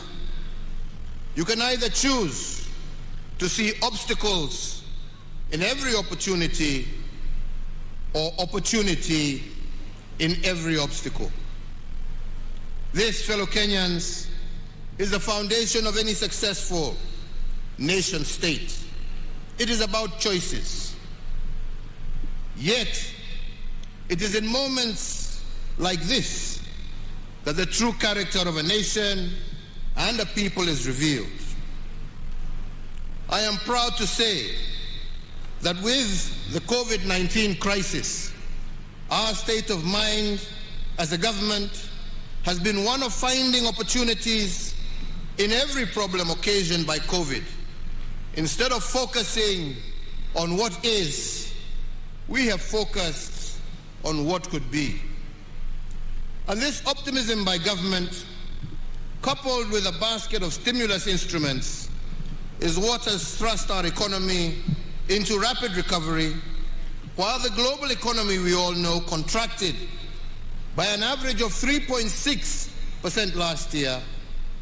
We managed to grow our economy by 0.3% over the same period, and this year it is projected to grow by 6% despite the ravages of COVID. In recognition of the extraordinary and exceptional nature of the pandemic, the government, as the guarantor for enjoyment of social economic rights, issued targeted responses to the pandemic to cushion Kenyans against the effects of the pandemic. my administration made various policy interventions with a view of putting money in the pockets of Kenyans. This included various tax reliefs, an 8-point stimulus program of some Kenya shillings 56.8 billion, and Kazi Mtaani to cushion our youth from COVID-related unemployment and other vulnerabilities. Today, this economic rebound is also reflected in the strong revenue performance, as at the end of September 2021, with the ordinary revenue of our country having increased by some 26.8%. There are many indicators which demonstrate how we took advantage of the opportunities and the problems presented to us by COVID-19, and we shall be elaborating further during our scheduled State of the Nation address in Parliament. But just to name a few examples, for instance, the management of the Kenya Meat Commission was replaced during the thick fog of COVID-19. The Department of Defense took 1 year to refurbish the commission and reopened it in April of this year. I am happy to note that in the 6 months, KMC got out of debt and increased the number of head of cattle processed a day from 8 to 185, 23 times what the old KMC used to process. Today, KMC is paying farmers within 72 hours for livestock delivered at a rate of Kenya shillings 185 per kilo for cattle. In fact, the previous commission had paid a total of Kenya shillings 52 million to farmers between the months of April to September 2020. By comparison, the new management of KMC that reopened the plant in April of 2021 has to date, in those short period, paid out a total of Kenya shillings 643 million, representing an increment of over 1,200%. Another area of transformation under the COVID duress is the tea sector. And the story of our tea sector is one that must be told. This sector has been the predatory grounds for cartels for many decades. But it has now been liberated, and its performance has started to improve. On account of the reform measures implemented by my administration, the price of Kenyan tea has increased by 42% in the last 1 year alone, and the minimum auction price of tea now stands at $3 per kilo, the highest price on record for the last 5 years. Indeed, it is expected that our tea farmers will receive a healthy bonus at the end of June 2022, signaling a return to the good old days of Chai Bora, Pesa Bora. In the coffee sector, again, I am pleased to report that the determined efforts of our government to root out corrupt cooperatives that have been predating on our coffee farmers have borne fruit.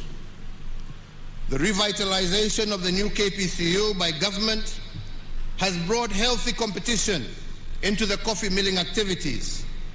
And as a result, farmers in high-yielding areas like here in Kirinyaga are now receiving upward of Kenya shillings 100 per kilogram for their coffee, up from the average Kenya shillings 25 per kilogram in 2019. Milk production is another area, and as part of our efforts to ensure a reasonable rate of return for our dairy farmers, my government introduced a pricing guideline and this has seen farm gate prices increase from Kenya shillings 27 per litre in January of 2020 to a high of Kenya shillings 40 per litre as of September 2021. On rice, I did, when I visited Kirinyaga last, direct that the Kenya National Trading Corporation purchase all the rice, not only from Ware, but also from Kano Plains, for onward selling to our disciplined forces, prison services, as well as to our boarding schools. And I am pleased to confirm that last year, out of 6 rice cooperatives nationally, Mwea Rice Growers Cooperative sold the most bags of rice to government. And in fact, for every 10 bags sold to government, Kirinyaga farmers sold 7. And out of this, they realized a total revenue of over 1 billion Kenya shillings. And in order to promote our rice farmers, I did direct the Ministry of Agriculture to secure the continued purchase of the upcoming crop so that we can maintain and continue this transformation. But ladies and gentlemen, it is the transformation of our health sector that is probably the most phenomenal testimonies of how we transformed COVID obstacles into opportunities that expanded our health facilities. In Nairobi alone, we have constructed over the period and operationalized 15 level 2 and 3 hospitals in various informal settlements through the Nairobi Metropolitan Service. And there are another 15 currently under construction. One of the unintended benefits of the pandemic is that we have increased, as a country, our ICU capacity by an impressive 502%, from 180 to 651 ICU-ready beds across the country. And similarly, our total hospital bed capacity as a country has increased by 47%, from 56,069 in the year 2013 to the current figure of 82,291 hospital beds spread throughout the country.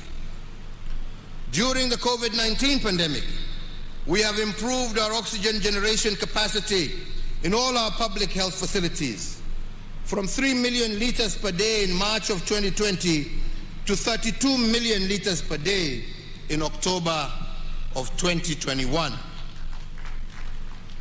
We have further increased the number of reference laboratories that can test for notifiable diseases of international concern and public health importance from one single laboratory in March of 2020 at the beginning of the pandemic to what we have today, which stands at 95.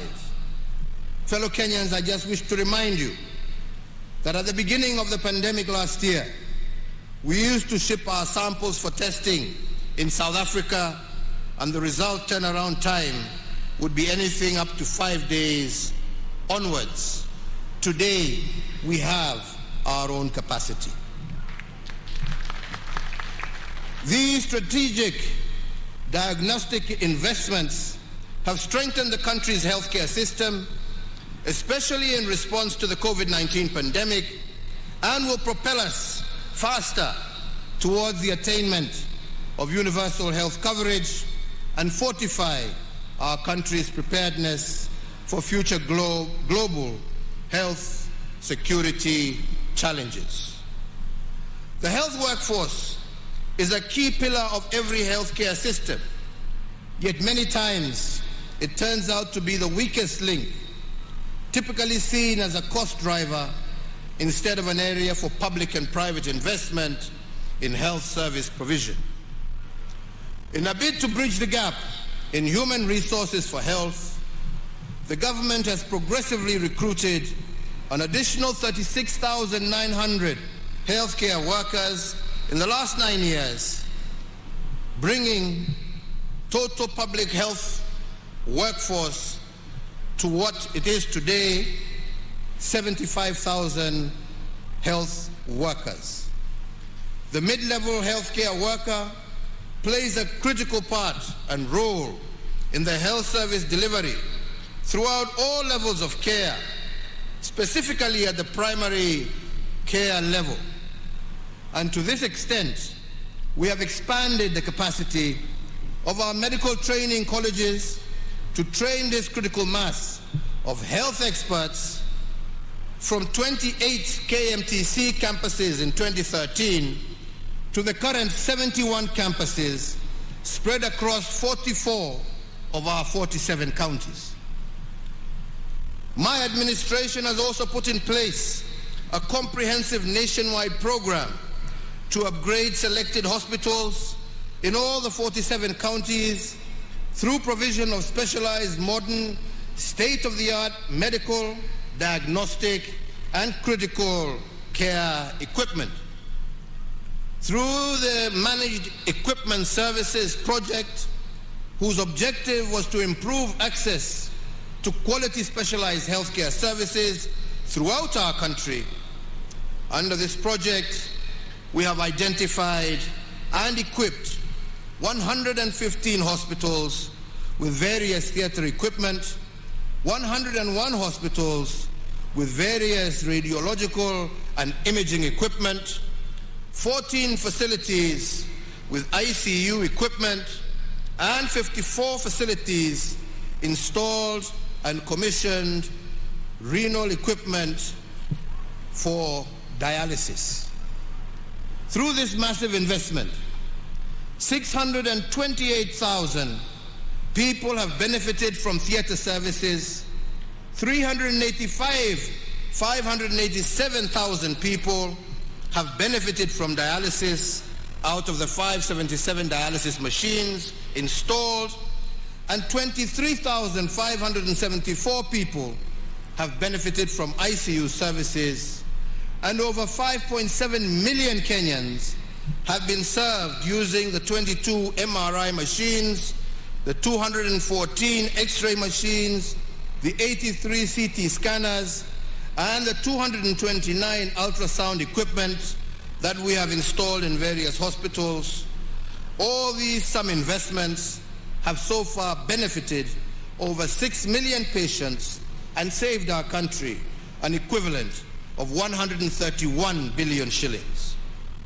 Ladies and gentlemen, just the other day, I opened the integrated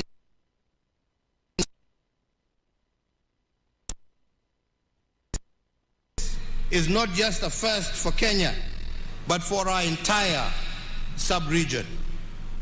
As a result, many of our citizens suffering from cancer will now have the benefit of early detection, leading to early treatment and cure, thus saving many lives.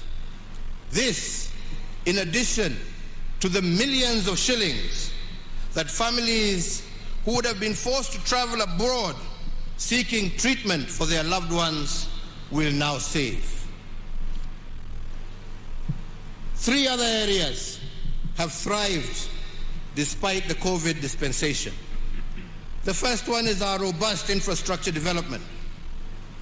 And indeed, to celebrate our Mau Mau liberators, a 582-kilometer road called the Mau Mau Road is under construction in their honor. And this will be the single longest road constructed in Kenya since independence. It runs through Meru County, from Kieni to Mara, through Embu County, from Kairore to Irangi, through Tharaka County, from Kibuga to Itunguro, and in central Kenya, it runs from Mudhidhi to Kiangwashe, and from Kembe to Mogumo Road. This is longer than the Nairobi-Mombasa Highway by 140 kilometers, and it follows the warpath taken by our Mau Mau liberators as they fought the colonizers, and once completed roads will be able to connect to various parts of the country without necessarily having to pass through Nairobi. Another piece of infrastructure that I believe would make our founding fathers proud is the Nairobi Expressway. This is the largest expressway in Africa, stretching a total of 27 kilometers, running from Mulolongo in Machakos County to Rironi in Kiambu County. And from Rironi, plans are underway for another dual carriage that will soon be launched that shall run all the way to Mau Summit, traversing the Rift Valley. In total, we have had 7,991 kilometers of new tarmac road with an additional 4,800 kilometers currently under construction.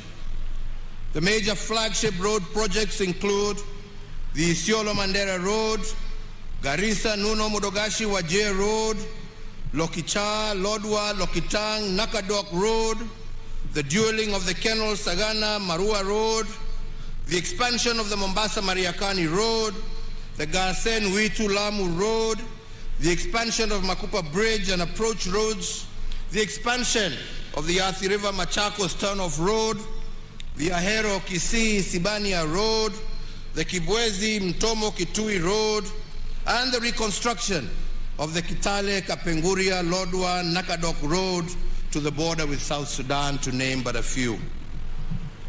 The second area that has also thrived during the last 2 years is the digitization of our economy as a measure of improved governance.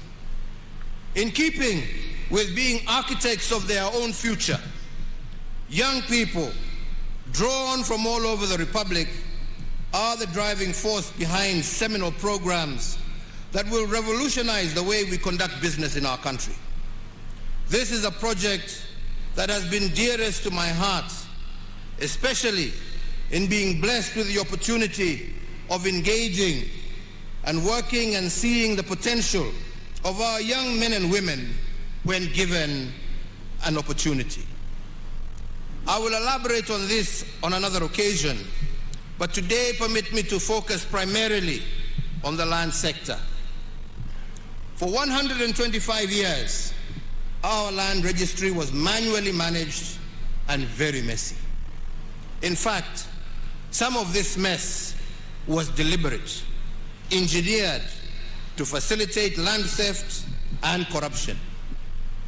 But with the help of this youth-led team, we have begun the process of digitizing the land registry. And what has surprised us, as we reference title deeds with geographical coordinates, is the historical fraud that has existed in our land sector. We have found private land titles to roundabouts in major highways, private land titles on airport runways, and all of this because titles were issued without reference to geographical coordinates, or what experts call georeferencing.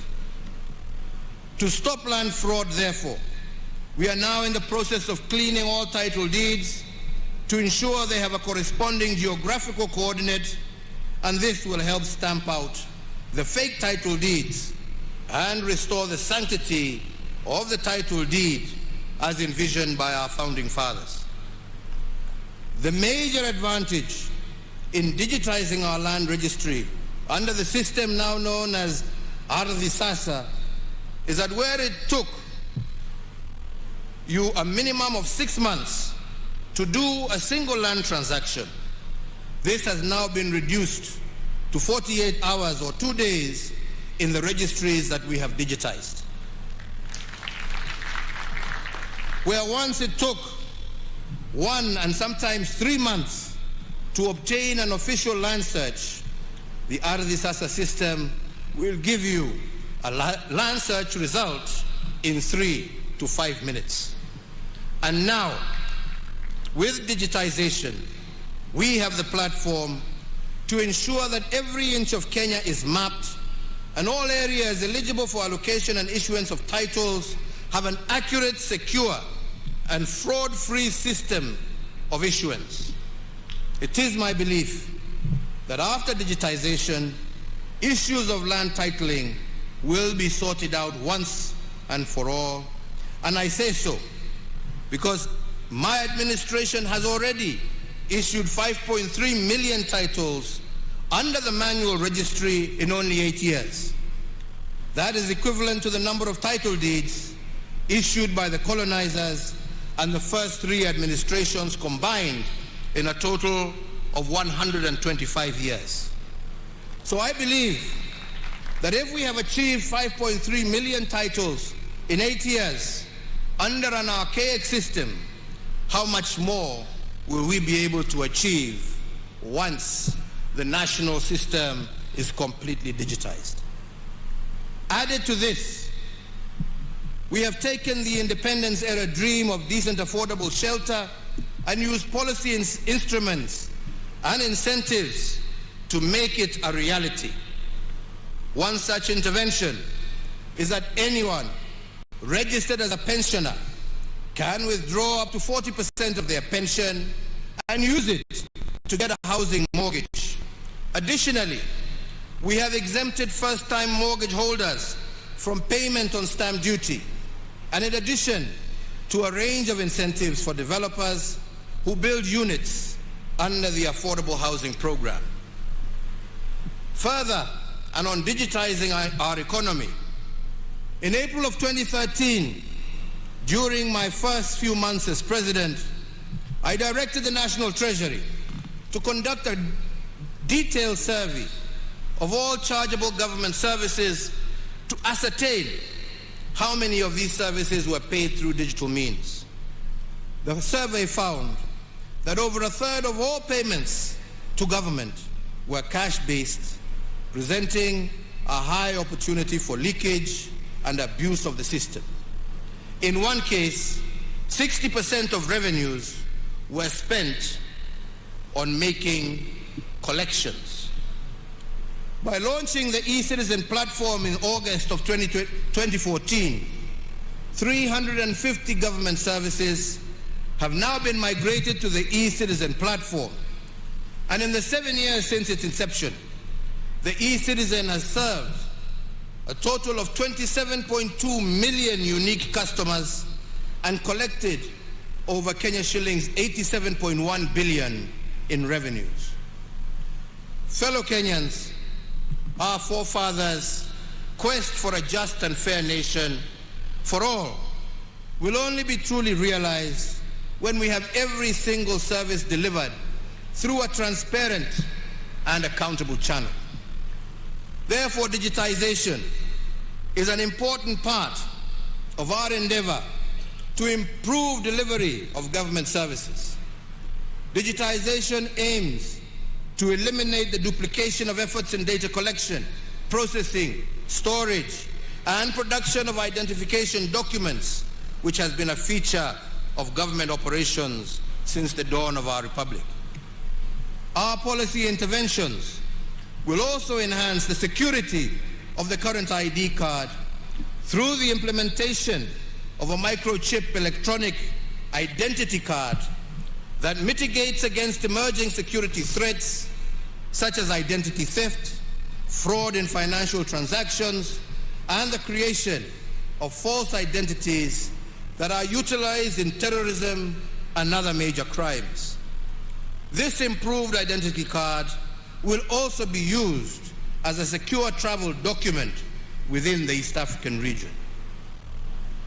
To those of you, my friends, who are used to analog systems in order to facilitate corruption, I tell you that the end is nigh, notwithstanding how many court orders you procure, hii itafika mwisho. To all Kenyans, for us to achieve most of these things under the COVID restrictions, I want to thank you. Without your civic responsibility, innovation, and resilience, none of this would have been made possible. From very early in the COVID crisis, I appeal to you to be your brother's keeper and to exercise restraint as we navigate through this unfamiliar enemy. And all of you, each and every Kenyan, made us proud by doing this. The vision of our forefathers was a nation free of ignorance. The remnants of ignorance will only be uprooted from our midst when we continuously build the capacity of our citizens to remain abreast with the demands for a rapidly changing world. It is against this backdrop that we instituted reforms in our education sector that led to the introduction of the competency-based curriculum, or CBC. As a mark of this seminal transition, we now have 2 cohorts of children in pre-primary and 5 cohorts of our children in primary school who are the pioneers of this groundbreaking curriculum. The grade 5 cohort has only 1 year to go before they join junior secondary school or grade 7. In total, we note that over 8.1 million children are now part of the program. As a caring government and one that appreciates the solemn duty of the state to prepare every child for their destiny, we will continue enriching the curriculum to ensure that our children sharpen their talent and maximize their opportunities in keeping with our vision for a holistic growth of every child in Kenya. And to ensure that we adequately prepare the country for the next phase of CBC, which is the junior high school, and to further facilitate the 100% transition from primary to secondary, I hereby order and direct as follows: that the Ministry of Education, jointly with the Ministry of Interior and the National Treasury, shall establish a framework for the construction of over 10,000 classrooms needed to provide the additional learning space for the 1 million new students set to join junior secondary. That the National Treasury engages Parliament to appropriate 8 billion shillings towards the construction of classrooms, and that the construction of these classrooms be undertaken by local contractors within the vicinity of each school so as to provide further stimulus to local economy, and that the payments for the construction of the said classrooms be remitted directly to the contractors in their respective sub-counties. This initiative will tap into the skilled manpower within the counties, empowering locals with enhanced economic opportunity. And fellow Kenyans, to address the gap of the remaining 10,000 classrooms across the country, I call upon all members of the National Assembly to stand together in solidarity with our children by prioritizing allocation of the CDF towards school infrastructure. The timely program provides additional momentum to my administration's prioritization that no child is left behind in the transition from primary to secondary school. Ladies and gentlemen, as we continue to build back better, we are witnessing recovery in the economy, with its rebound being attested by all leading economic indicators. They all point to a stronger economic recovery beginning in the present year. This rebound is a result of the gradual reopening of our economy, especially the service sector, coupled with stronger global demand. This recovery is reflected, as I said earlier, in the strong revenue performance for the quarter ending September 2021, which saw our ordinary revenue increase by 25.8% and amounted to Kenya shillings 441.8 billion, amounting to a collection of Kenya shillings 17 billion above the target that had been set. The first and second stimulus packages were designed by my government to ensure that our economy would endure the shocks occasioned by the lockdown measures implemented in the early stages of the COVID-19 pandemic. With significant progress registered in the containment of COVID-19, I believe it is now time to shift our focus from survival to coexisting with the disease. And in that regard, my administration will be rolling out the third financial stimulus program designed to accelerate the pace of our economic growth and to sustain the gains that we have already made. I announce, therefore, that effective the 1st of November 2021, new stimulus programs targeting the key productive and service sectors in 13 strategic interventions that cover agriculture, health, education, drought response, policy, infrastructure, financial inclusion, energy, and environmental conservation. The first intervention is the tea subsector.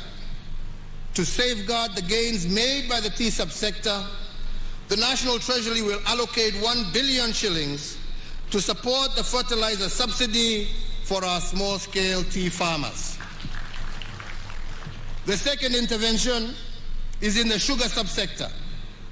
To safeguard the livelihoods of farmers within our nation's sugar belt, I direct the National Treasury to allocate an additional 1.5 billion shillings in aid of the sugar sector that will be appropriated towards factory maintenance and payment of farmer arrears.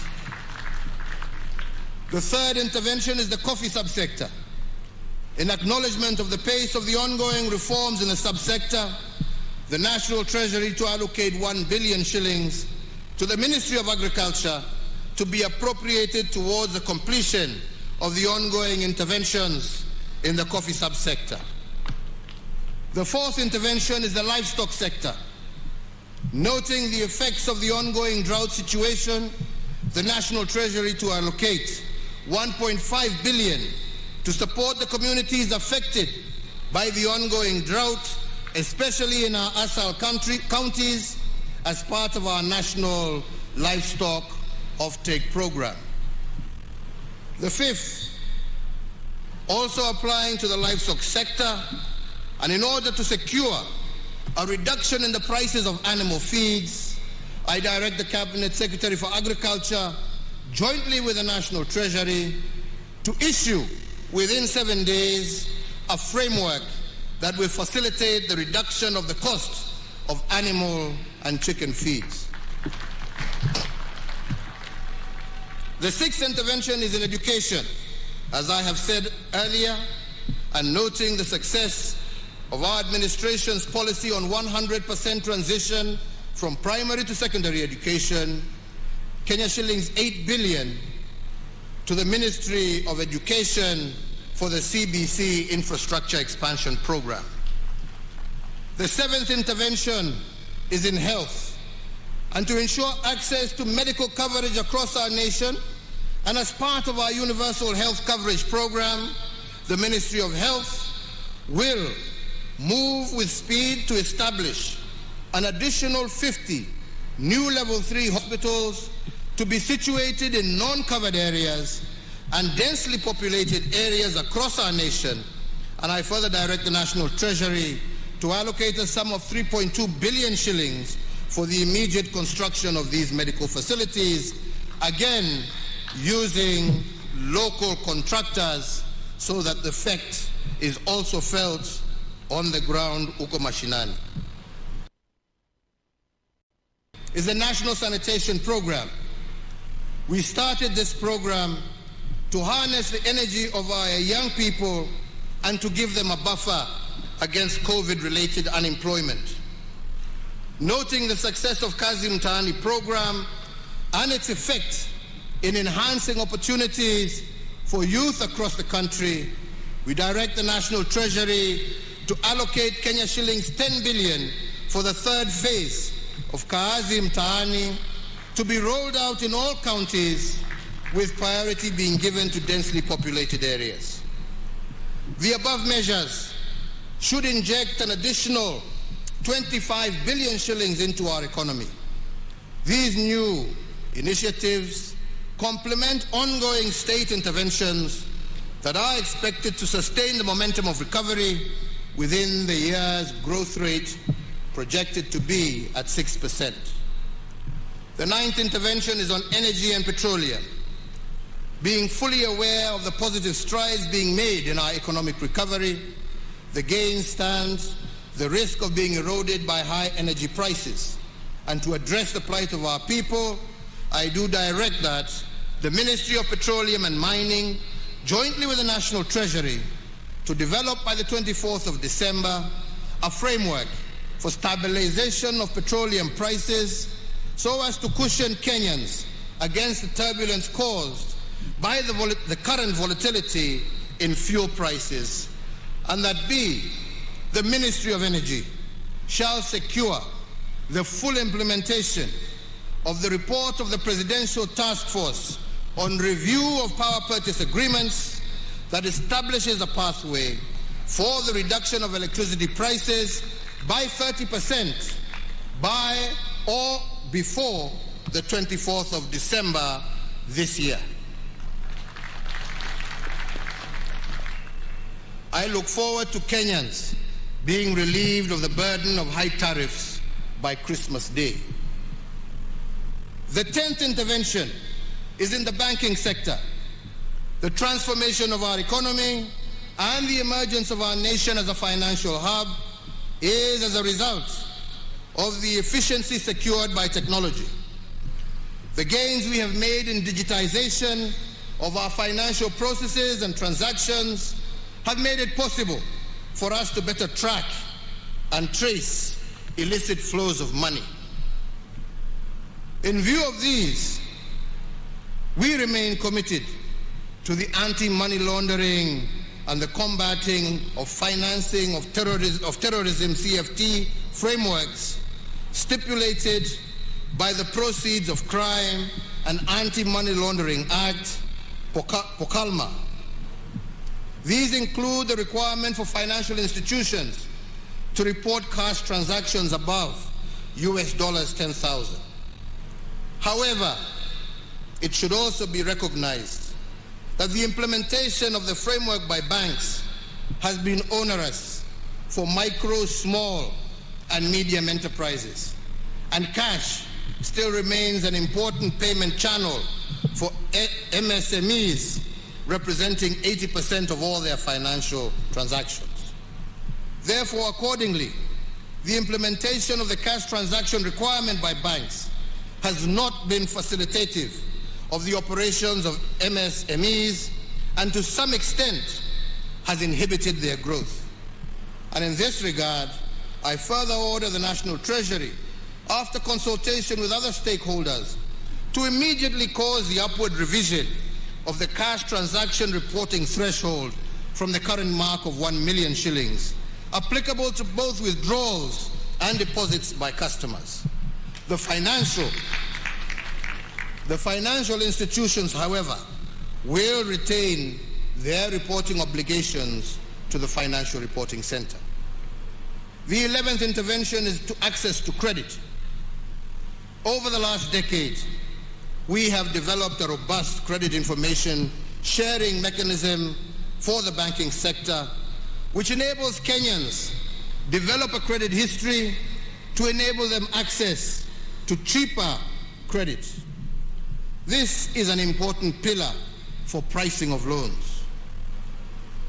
The COVID-19 pandemic, however, has adversely impacted businesses, particularly MSMEs, and as one of the COVID-19 emergency measures, we did previously suspend the listing with credit reference bureaus of borrowers whose loans were non-performing at the beginning of the pandemic. This suspension lasted for 6 months, from April to September of 2020, and provided relief particularly to medium, small, and micro enterprises during the pandemic period. However, some of the MSMEs continue to struggle to get back to a sound footing following the adverse effects of the pandemic.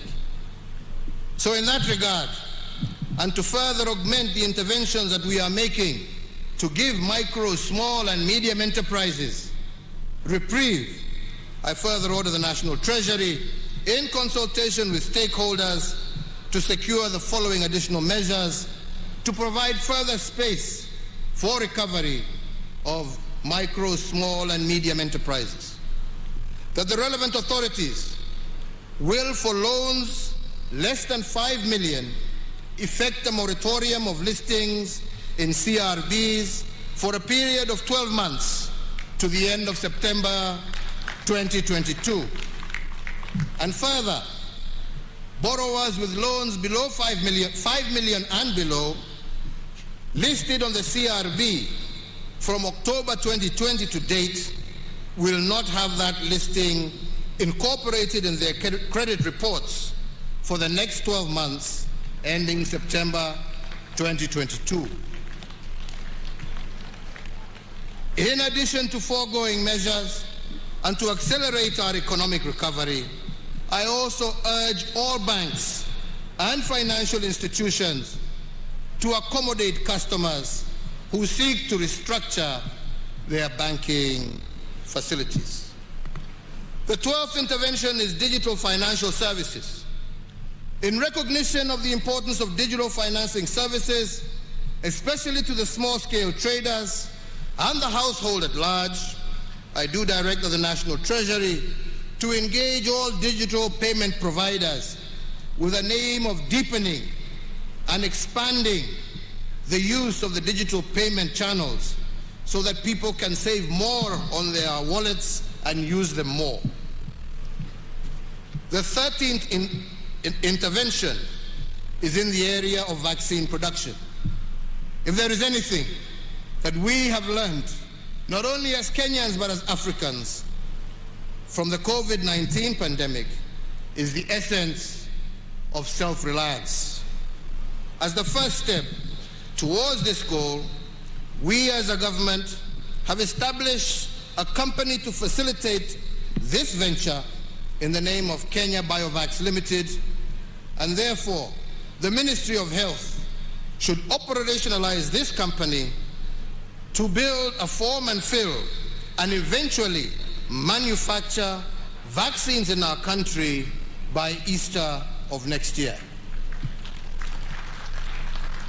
Fellow Kenyans, on the 29th of June 2021, during my 16th address on the COVID-19 pandemic, I pledged to the nation that by Christmas this year, we would have vaccinated over 10 million adults.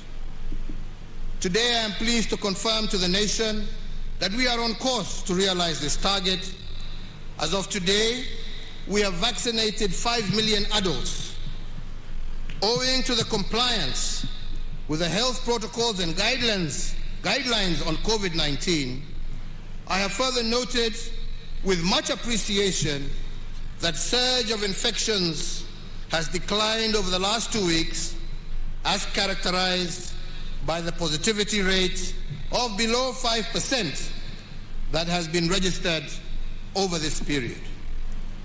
I once again want to thank the people of Kenya for exercising an admirable degree of civic responsibility in this fight and truly being their brother's keepers.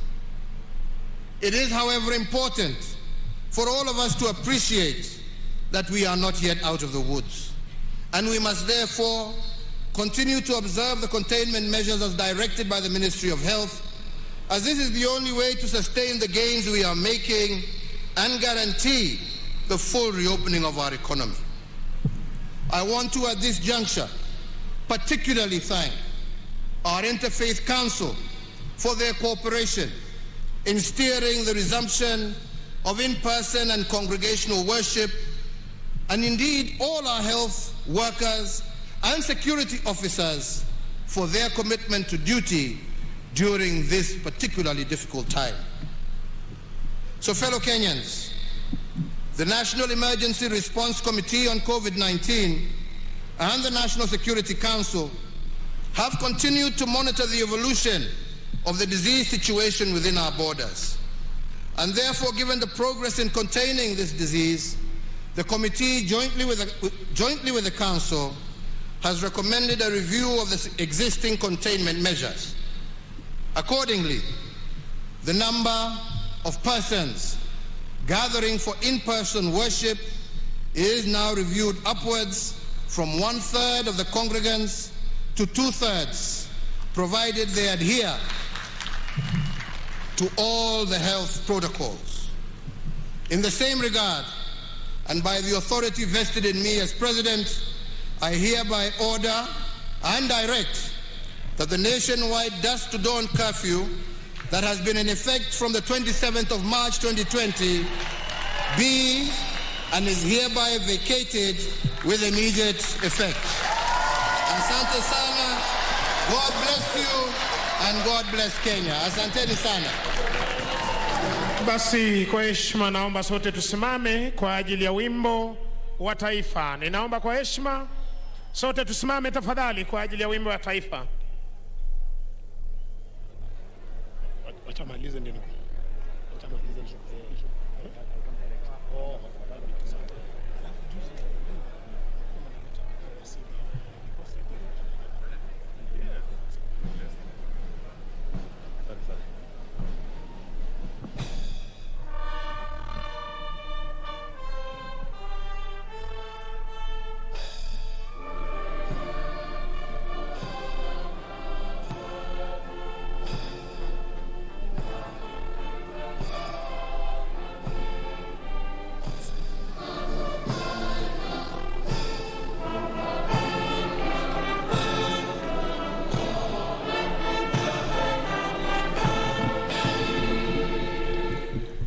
Asanteni sana.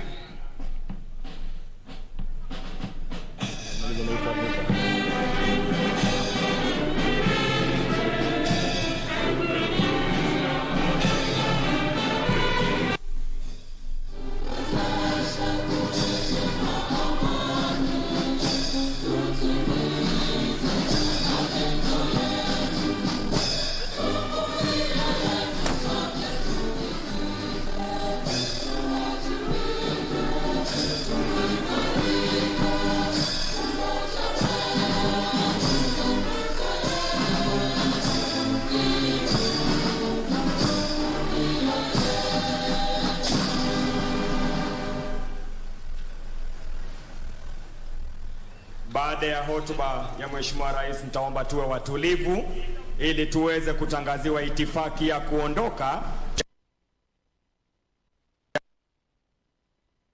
Kenya, na Mheshimiwa Bi Margaret Kenyatta wataondoka kwanza, na wale wengine tuwe watulivu ili tuweze kuongozwa katika itifaki. Tumhe nafasi Mheshimiwa Rais anapoondoka.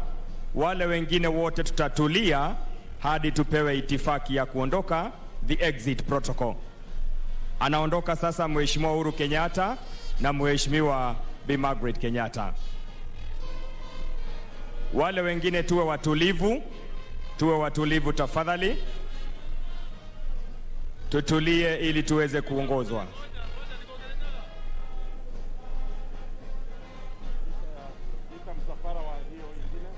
Atakayefuata ni Mheshimiwa Daktari Lazarus Chakwera, Rais wa Jamhuri ya Malawi, na Bi Monica Chakwera. Tuwape nafasi hiyo ili waondoke kwa hiyo itifaki. Baada ya Mheshimiwa Uhuru Kenyatta kuondoka, utafuata msafara wa mgeni wetu Mheshimiwa Daktari Lazarus Chakwera na Mheshimiwa Bi Monica Chakwera.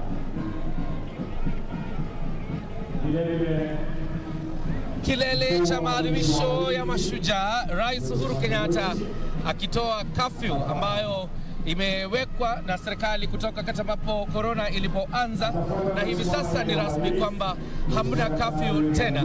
Hii ni mojawapo ya ambayo Rais Uhuru Kenyatta ametangaza kama njia za kurudisha Kenya katika hali bora ya kiuchumi. Victor Olo, this has been quite an interesting day. Absolutely, and I think that's what many Kenyans were waiting for. President Uhuru Kenyatta says that by powers vested on him as the president.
Naam, mpenzi mtazamaji, hizo zikiwa ni mbwembwe za siku hii ya leo ambayo ni siku ya Mashujaa ambayo imeadhimishwa kule kaunti ya Kirinyaga. Sijui wewe mtazamaji, shujaa wako hii leo ni nani, lakini kwetu sisi kutoka hapa Look Up, shujaa wetu ni yeyote yule ambaye ameweza kupigania haki za kibinadamu, kupigania usawa hapa nchini. Yeyote yule kwa njia yako ndogo au kubwa ambaye umeweza kupigania chochote humu nchini, tunakutambua wewe kama shujaa wetu. Kumekuwa na mengi tu kutoka hotuba tofauti ambayo la muhimu zaidi ambalo tumelipata kama wanahabari ni msukumo huu ambao ulikuwa umetoka kwa wananchi humu nchini ya kutoa kafyu ambayo imekuwa humu nchini kwa zaidi ya mwaka na ni jambo ambalo najua litaibua hisia tofauti, hisia za furaha najua zaidi, lakini nami hapa studio ili kuweza kutusaidia kuchambua zaidi hotuba hii na kuzielewa hotuba tofauti kutoka kwa Rais Uhuru Kenyatta, kutoka kwa naibu wake na pia kiongozi wa chama cha ODM Raila Odinga.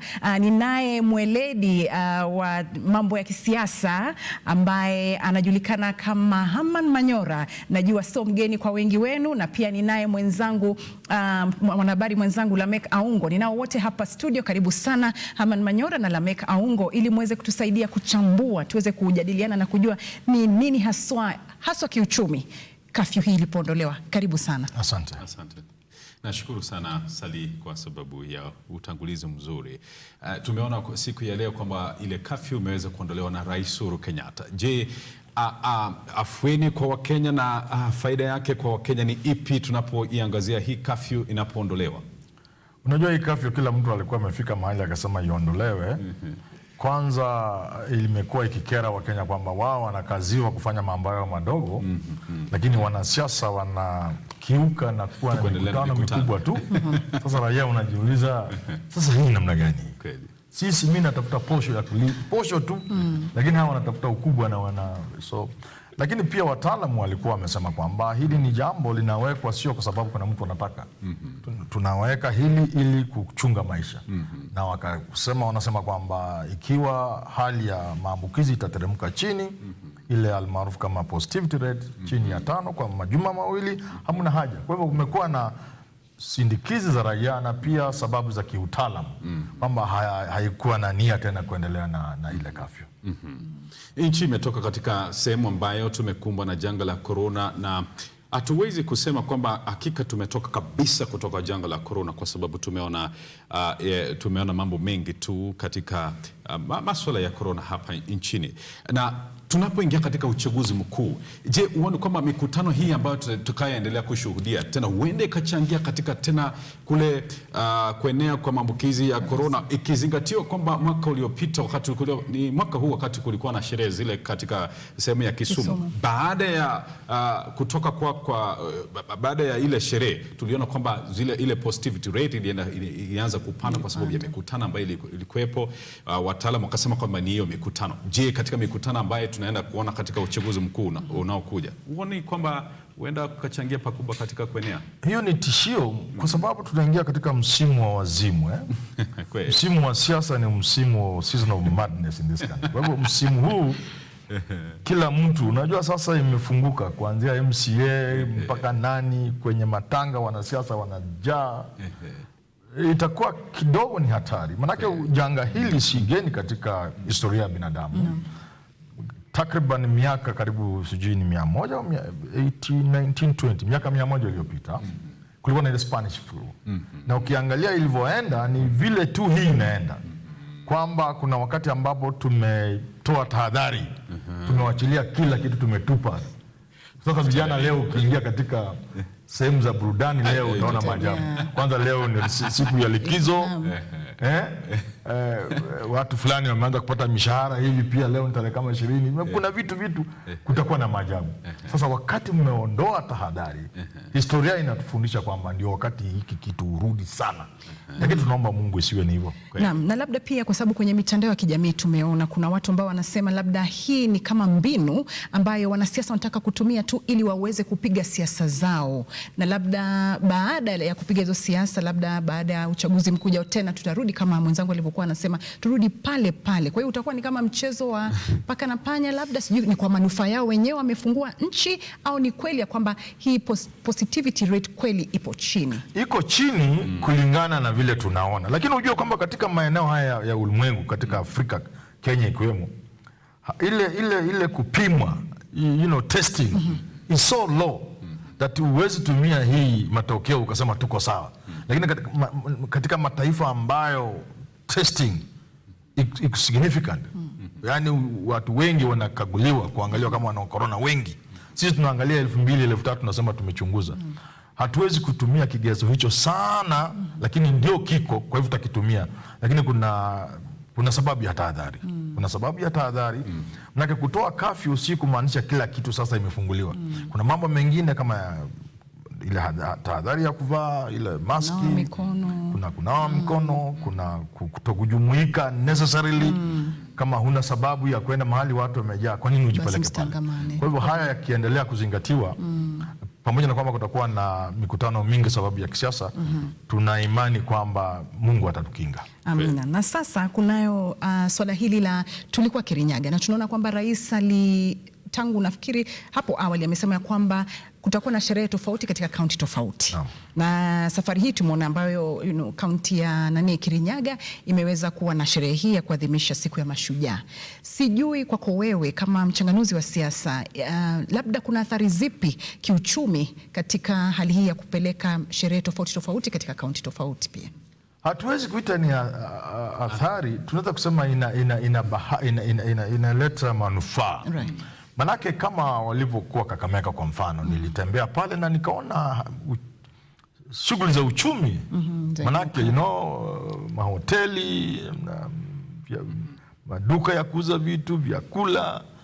Na sasa pia inawapa changamoto wawekezaji. Kama kumbe hata nikijenga hoteli kubwa hapa, vitu kama hivi vinakuwa vinaendelea katika Kenya hii hoteli haitakaa bure. So mwekezaji ambaye hangefikiria kuweka hoteli kubwa mjini Kakamega, alipoona ile sherehe pale akaona katiwa moyo, hapa kunawezekana. Huyo ina manufaa, na pia kufanya Wakenya wajisikie wamo ndani ya nchi. Unajua tumekuwa na sera katika nchi ambazo zinafanya Wakenya wengi kutokujisikia kama hii serikali ni yao. Sasa vitu kama hivi vinachangia kufanya Wakenya kujisikia kwamba hii serikali ni yetu. Lakini katika uchaguzi na wa Rais Uhuru Kenyatta kuifanya ile sherehe katika sehemu ya Kirinyaga, ikizingatiwa kwamba Mlima Kenya umekuwa na masuala ya siasa hapa na pale. Je, kuna ile significance gani katika manufaa gani katika kuiweka ile sherehe katika sehemu ya Kirinyaga, Mlima Kenya wakati unajua ukweli ni kwamba Uhuru Kenyatta na adhima yake ya kuleta mabadiliko kupitia BBI, na pia wakiwa na mwenzake ambaye ni ndugu yake Raila Odinga, hawajapokelewa vizuri katika maeneo yale ya Mlima Kenya. Kwa hivyo ni baadhi ya mbinu wanazozitumia kujaribu kujipeleka na kusonga karibu na watu wa Mlima Kenya. Manake ukisimama tu katika Ruringo Stadium Nyeri uwaambie, watakuambia enda nyumbani hata kama wewe ni Kenya. Kwa hivyo hizi ni mbinu. Manake ndio hii sherehe ifanyikwe leo mipango ilianza kitambo. Stadium hii imekimbizwa kwa kujenga sababu ya sherehe hii. Barabara, uwekezaji wa magari, sehemu za hii, haya yote yamefanywa kwa sababu ya sherehe hii ya leo. Kwa hivyo ni njia moja ya kufanya mambo kusonga karibu na watu wa Mlima Kenya. Naam. Naam, na pia kunayo pale ambapo tulimuona katika sherehe hizo ambazo tulikuwa tunazifuatilia kwa karibu sana. Tunajua kwamba naibu rais na rais uhusiano wao umekuwa umedorora kwa kiasi kikubwa. Lakini leo katika sherehe zile pale Kirinyaga tumeona mhemko katika uhusiano wao, ile body language na nini wamekaribu hata wanakumbatiana, wananongonezana. Je, hii inakuwa ni ishara gani katika kisiasa? Unajua hao watu si wajinga, Uhuru, Raila na Ruto. Wanajua. Unajua hii kama ingekuwa katika Mlima Kenya, sidhani Raila angeongea vile aliongea au Ruto angesema vile. Unaona hata Uhuru pia. Uhuru anaelewa nilivyokuambia kwamba maeneo yale hajampokea vizuri. Kwa hivyo kuna mambo angesema akiwa hata Kisumu, hawezi sema akiwa hapo. Unaelewa bana? Naye Ruto pia inamfanya awe mwangalifu, awe na uangalifu asije akaruka mpaka. Unaelewa? Raila vivyo hivyo. Manake wakiruka, Raila na Uhuru wakiruka kidogo, wanaweza hata zomewa na watu. Kila mtu anakuwa mwangalifu. Kwa hivyo kila mtu anakanyaga, anajua kuna minds hapa. Hata yule Ruto anajua hapa kuna uwezekano mimi to come out, kuonekana kama mtu ambaye sio kwamba tu kumkaidi rais mkubwa wangu, ni kumuonesha wewe ni nani sasa. Unaona? Kwa hivyo anakuwa very careful. Kwa hivyo watu wanakuwa imebidi wakuwa na tahadhari kubwa sana. Hata Uhuru hajasema chochote. Amepiga break mingi sana pale. Katika hotuba yake naibu rais tulimuona kwamba alimsifu sana rais na akasema kwamba ataendeleza ile miradi ambayo ameanzisha, na hata akasema kwamba kupitia kwa mfumo wake wa uchumi wa bottom up basi itakuwa ni rahisi sana kuendeleza ile miradi ambayo imeanzishwa pale ya serikali. Lakini huyu naibu rais ni yule ambaye alikuwa hivi tu karibuni msuta rais akisema kwamba akisuta ile mswada wa BBI akisema kwamba this is the biggest fraud hapa nchini, na akimsuta sana Rais Uhuru Kenyatta. Lakini hii leo tumemwona akimsifu na hata kumpongeza kwa kazi nzuri, akisema kwamba yuko katika kumbukumbu za historia za nchi yetu ya Kenya na atakuwepo prominently. Unaona, ndio ninasema zile minds anakanyaga, anapiga break. Anajua hapa nikisema hivi makosa, nikisema hivi na afadhali. Kwa hivyo unajua amekuwa akisema hakuna kitu Uhuru amefanya tangu wawe na hii handshake na Raila. Lakini leo amesema miaka hizi yote kwamba tumefanya, serikali yako imefanya mambo mengi. Lakini alikuwa akisema hapa awali, amekuwa akisema kwamba walifanya awamu ya kwanza kufika 2017. Kuanzia hapo BBI na rege, lakini hakuna kitu. Sasa leo amebadilisha. Maana anajua hapa usipochunga utakanyaga mine. Unaona ile mine ni hatari sana kulipua. Na kila mmoja wao anachunga sana. Nafikiri hapo ndo tunasema kila mwamba ngoma huvutia ngozi kwake. Kwa hiyo ni sawa kisiasa, nafikiri kujiuza kwa njia ile, kama ndo hivyo itamsaidia kujisukuma kwenye level nyingine, si ndio? Labda tukija tena kwenye masuala ya kiuchumi, Lamek na Bwana Manyora, ni kwamba tumeona Wakenya wakiwa sana na sonono, wakisononeka sana kuhusu gharama ya hali ya maisha, ikiwemo mafuta, gharama ya mafuta. Lakini hii leo tumemwona tena Rais Kenyatta akija na akizungumzia njia tofauti ambazo ataweza labda kuwatuliza na kupunguza ile kwa 30% nafikiri amesema. Sijui lako ni lipi Bwana Manyora na Lamek kuhusu swala hilo la gharama ya mafuta? Unaona, wazungu wanasema pulling the rug from under the feet. Ukisikiliza hotuba ya rais ambayo bado tunataka kuifuatilia, tumesikiza, lakini unajua ni lazima ukae chini vizuri, urudie katika YouTube na usome ile written speech uangalie. Lakini kwa haraka kinachojitokeza ni kwamba ameitumia siku hii ya leo na hotuba yake kutoa makali katika ahadi zote za William Ruto. Ile bottom up, nitafanya hii, hiyo yote ni kama Uhuru ameitoa. Unapoangalia ile 13 interventions, zile stimulus package ametoa, pamoja sasa na hili ambalo unauliza kwamba gharama ya nguvu za umeme ya stima, electricity, ipunguzwe kwa kiasi ya 30%. Ndio. Hiyo ni significant, hiyo ni kubwa. Na wala sio hiyo peke yake, kwamba kuna kandarasi ambazo Kenya Power na wengineo wameingia na wakuza umeme, zile kampuni za kutengeneza nguvu ya umeme ambazo zinauzia Kenya Power. Zile kandarasi zingine ni mbaya sana, ndio zinatupatia hii shida. Amesema ziangaliwe upya. Hilo ni jambo nzito sana, na ikiwezekana huenda gharama ya nguvu za umeme ikapunguka kwa chini kwa asilimia zaidi 50%. Na pia amesema bei ya mafuta. Ni mfumo unaotumika kwa sasa unaleta shida kwa mnunuzi wa mafuta. Kwa hivyo amesema wakubwa ikiwa ni Treasury na waziri ambaye anahusika Bwana Munyes, waangalie swala hili kwa mapana na marefu, ikiwa ni kuangalia mambo mengi kama mifumo inayotumika kuagiza mafuta. Huo mfumo unaotumika kuagiza mafuta una athari zake sana, unaelewa? Na ikiwa itaangaliwa, na pia sidhani wataangalia tu mfumo wa kuagiza mafuta kutoka nje, kutakuwa na mambo kama unaweza kuweka reserve. Manake sisi tunaagiza leo na kutumia kesho kama watu wajinga. Mataifa mengine yana mifumo ya kuweka akiba. Na pia kusafisha mafuta. Tulikuwa na refinery ikazeeka ikaisha. Sasa tunaleta mafuta ambayo yamesafishwa. Ikiwa wataangalia swala hili kwa mapana yanayofaa, inaweza kupunguza mafuta kwa kiasi kikubwa sana. Na pia iwapo watatumia akili na watumie nafasi hiyo waliopewa na Uhuru Kenyatta, inawezekana kwamba hata zile kodi fulani zinaingizwa ndani ya mafuta. Ujue kwamba mafuta yanapotoka nje yanafika hapa na karibu shilingi 50 na kitu, hata haifiki 60. Hizi pesa ziko juu zote. Ni kodi aina hii na aina nyingine, levies and taxes. Kwa serikali ina uwezo wa kufuruta zingine itoe. Kwa hivyo kwa mfano Ethiopia mafuta ni kama shilingi 40 kabisa. Unaona, tukileta mafuta ya Kenya karibu shilingi 70 na stima iteremke kwa kiasi ya 30. Labda nikurudishe tu nyuma kidogo kabla hatujaingia katika hiyo hotuba yote ya rais, kwa sababu aliweza kuzungumzia mambo mengi tu, ikiwemo pia uwekezaji katika ile military yetu, ikizingatiwa kwamba tumetoka wakati ambapo ile ICJ imetoa uamuzi kuhusu mzozo wa mpaka kati ya Kenya na Somalia. Katika hotuba ya kiongozi ama kinara wa ODM aliweza kuzungumzia, yeye aliweza kukita kambi katika historia na kuonyesha jinsi wameshirikiana na wale ambao ni kabila la Kikuyu. Je, kwa kauli yako ni kipi hasa katika hotuba yake unaona kwamba alikuwa anataka kusema? Unajua watu wa Mlima Kenya wamefanywa kuamini kwamba kwanza Mjaluo ni mtu mbaya kwao. Ambaye si kweli, manake historia inaonyesha vingine. Jaramogi huyu ndio alimtetea Kenyatta sana. Raila pia wamefanya kazi na Kibaki, Kibaki tosha. Kwa hivyo anajaribu kutoa ile fikra ndani ya jamii ya Mlima Kenya kwamba Mjaluo si Mkenya, na kama ni Mkenya ni Mkenya mbaya.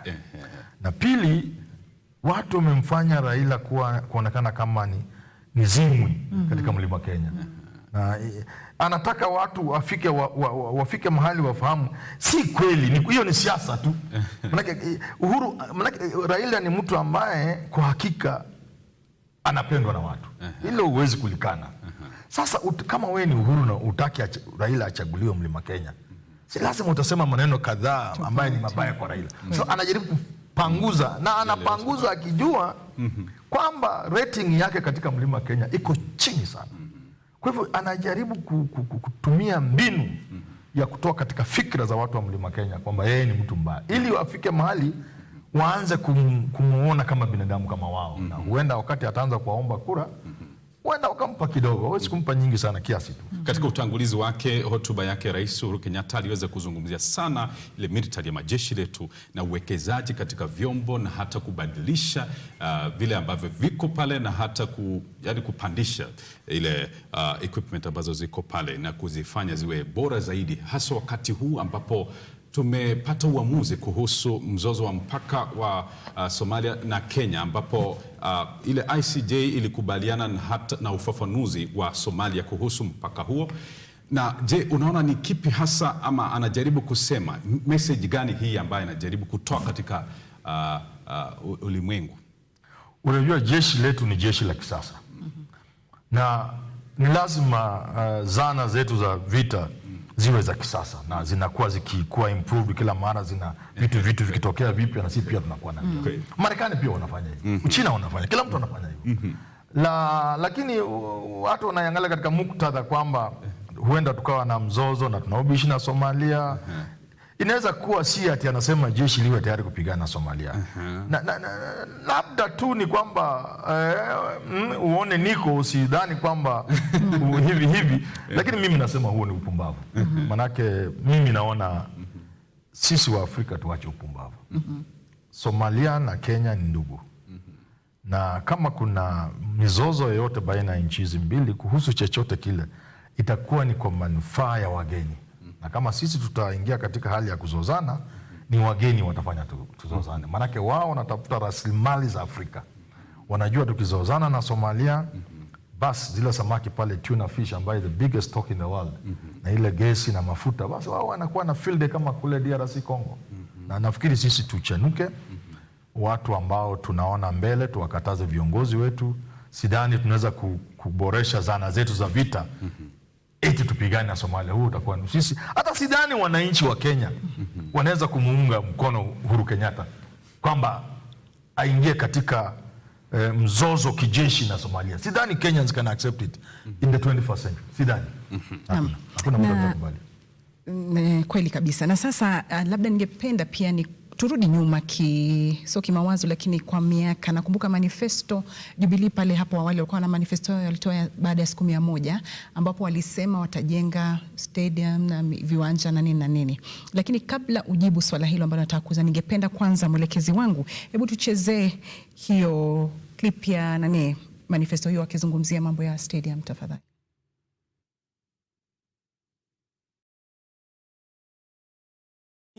I have heard many people discuss about, okay, you made promises, you haven't kept some of them. As we talk today, in 6 months' time, the stadium in Wote will be complete. In 3 months' time, the stadium in Chuka will be complete. In 3 months' time, the stadium in Moyale will be complete. In 6 months' time, the stadium in Kamarin in West Pokot, which is historic, will be complete. In a couple of months, the stadium in Eldoret will be complete. In Nyeri, the president gave the title. There was a challenge of title. Now we have a title, and now the program has been rolled out. In Kiambu, in another 3-4 months, the stadium will be complete. We have challenges. We have a small challenge in Mombasa because the county government has issues of ownership of the land, although all the contracts and everything has been signed for, including the tartan for the stadium is in place. We have a small challenge again in Kisumu because the county government has not relocated the dumping site, which is next to the stadium, and international requirements dictate that you cannot have a dumping site side by side with a stadium. As soon as that is relocated, that process will be complete. So instead of 5 stadiums, we actually went for 9, just to make it good and to make it better. Naona Bwana Manyora na Aungo wakiwa wanacheka sana hapa studio, lakini ningependa tumeona, sio kukumbusha, lakini tumeona kwamba naibu rais na rais mwenyewe wakizungumzia mambo ya viwanja hivi ambavyo kwa sasa tunaona ya kwamba kila mara wanapoenda sehemu kwa sababu ya sherehe fulani ya kitaifa ndio viwanja hivi vinatengenezwa. Kwa mfano Kirinyaga, tunaona uwanja huu umechukua karibu milioni 300. Sijui lako ni lipi kuhusu ile Bwana Manyora? Unajua ahadi za wanasiasa ni zile zile tu, hata kulaumu Ruto ni karibu. Maana wote wako hivyo. Hizo ahadi wanatoa tu. Zingine wanatoa bila kuchunguza ukweli wa mambo, fedha na mambo mengine kama hayo. Kwa hivyo ni kama kwamba wanataka kura, kwa hivyo wana promise sisi mambo.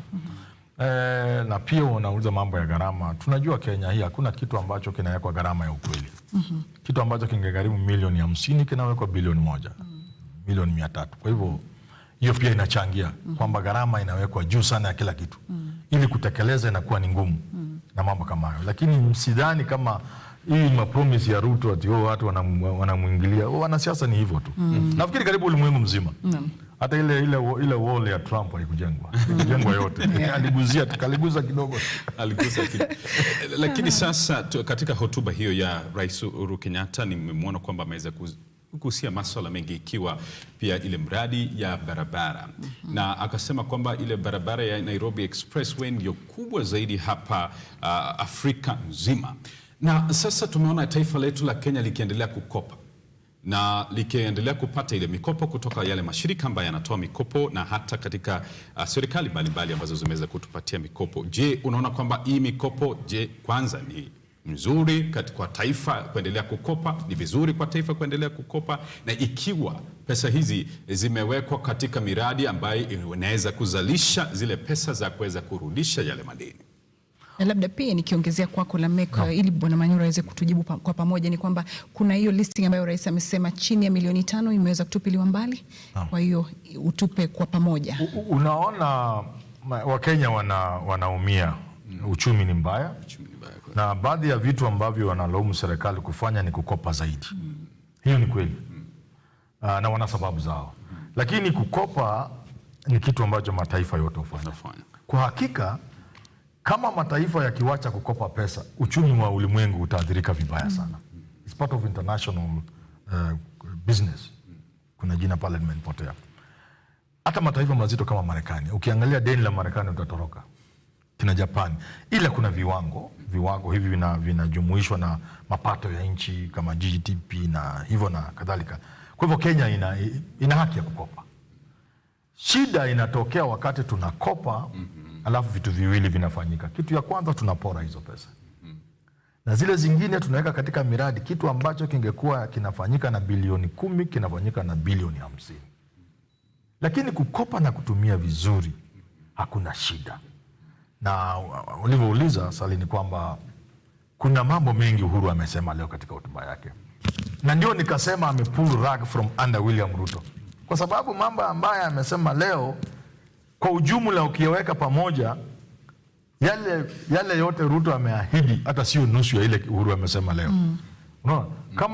Kama hizi milioni 5 kurudi chini, manufaa watakayopata wafanya biashara wadogo, mambo ya benki kuwapatia afueni, mambo ile CRB, ile $10,000 rule ile ya Obama kwamba milioni 1 ukiweka unauliza umetoa wapi, ukitoa unauliza unapeleka wapi na ni yako. Amesema iangaliwe iende juu. Na mambo mengi ya uchumi, kwa mfano kusema kwamba tutajenga shule, sababu hao watoto wako class 6 wanaingia secondary school sasa. Inaanzia class 7, ndio hiyo grade 7 sasa. Na je, watu wamekuwa wakisema darasa ziko wapi? 100% transition, darasa ziko wapi? Amesema mara moja zijengwe 10,000. Serikali ijenge direct kutoka pesa za serikali. Na wabunge katika CDF wajenge zingine 10. Unaelewa? Hiyo ni kumaanisha kwamba anaangalia shida kule chini, na amesema kwamba kandarasi zisipewe mabwenyenye, zipewe watu wa karibu pale. Unaona sasa ndio nakwambia hii hotuba wakati itaangaliwa vizuri na wataalamu, wataona imepiga bottom up sana. Manake amepeleka kule chini mambo mengi sana. Direct. Kwa hiyo hotuba yake kwa leo tunaweza sema ni kama ndo msingi, kama unavyoita ndo bottom up, yani kuanzia pale chini. Bottom up kuliko bottom up ya Ruto sasa. Manake ametupa vitu chini. Manake ile stimulus ambayo kwa hii hotuba, kuna stimulus kuliko hata ile alifanya akiwa finance minister wakati wa coalition government. Stimulus hiyo, kwa mfano hizo vitu, hospitali 50. Unapojenga hospitali za level 3, hizo ni katika sub county, 50 of them. Na kandarasi zipewe watu wa pale hiyo hospitali inajengwa. Shule zinajengwa katika all primary schools zinakuwa upgraded to secondary school.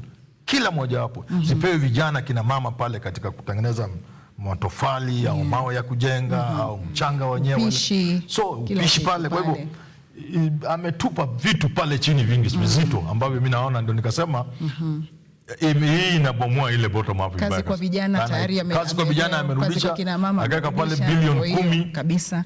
Ni vitu vingi pale amesema. Hii hotuba wakati itachanuliwa vizuri, ukisoma magazeti kesho utaona vile ni kama kabisa amechukua panga na akakata ile bottom up vipande na akatupa. Na labda ni kama alikuwa anajua, kwa sababu naye naibu rais, sijui kama alikuwa ni kwa kejeli au vipi, lakini alimwambia pale kuhusu bottom, ameitaja pale bottom up. Kwa hiyo kama unavyosema, kama alikuwa anaikata basi anajua kwa naibu rais. Lakini tena tukiangalia mwaka 2022 la MEC na Bwana Manyora, ni kwamba amezungumzia mambo ya mafuta ambayo tulikuwa tayari tumezungumzia, gharama ya mafuta, na amehakikisha, amesema anatuhakikishia kwamba ikifika tarehe 24 mwezi Disemba, ambapo ndo tutakuwa tunaingia rasmi kwenye siasa kabisa za mwaka 2022, amesema mafuta yatakuwa yameenda chini. Kwa kiasi gani hatujui, lakini nafikiri tulikuwa tumegusia tukasema italeta kitu kizuri kama zawadi ya Krismasi kwa Wakenya.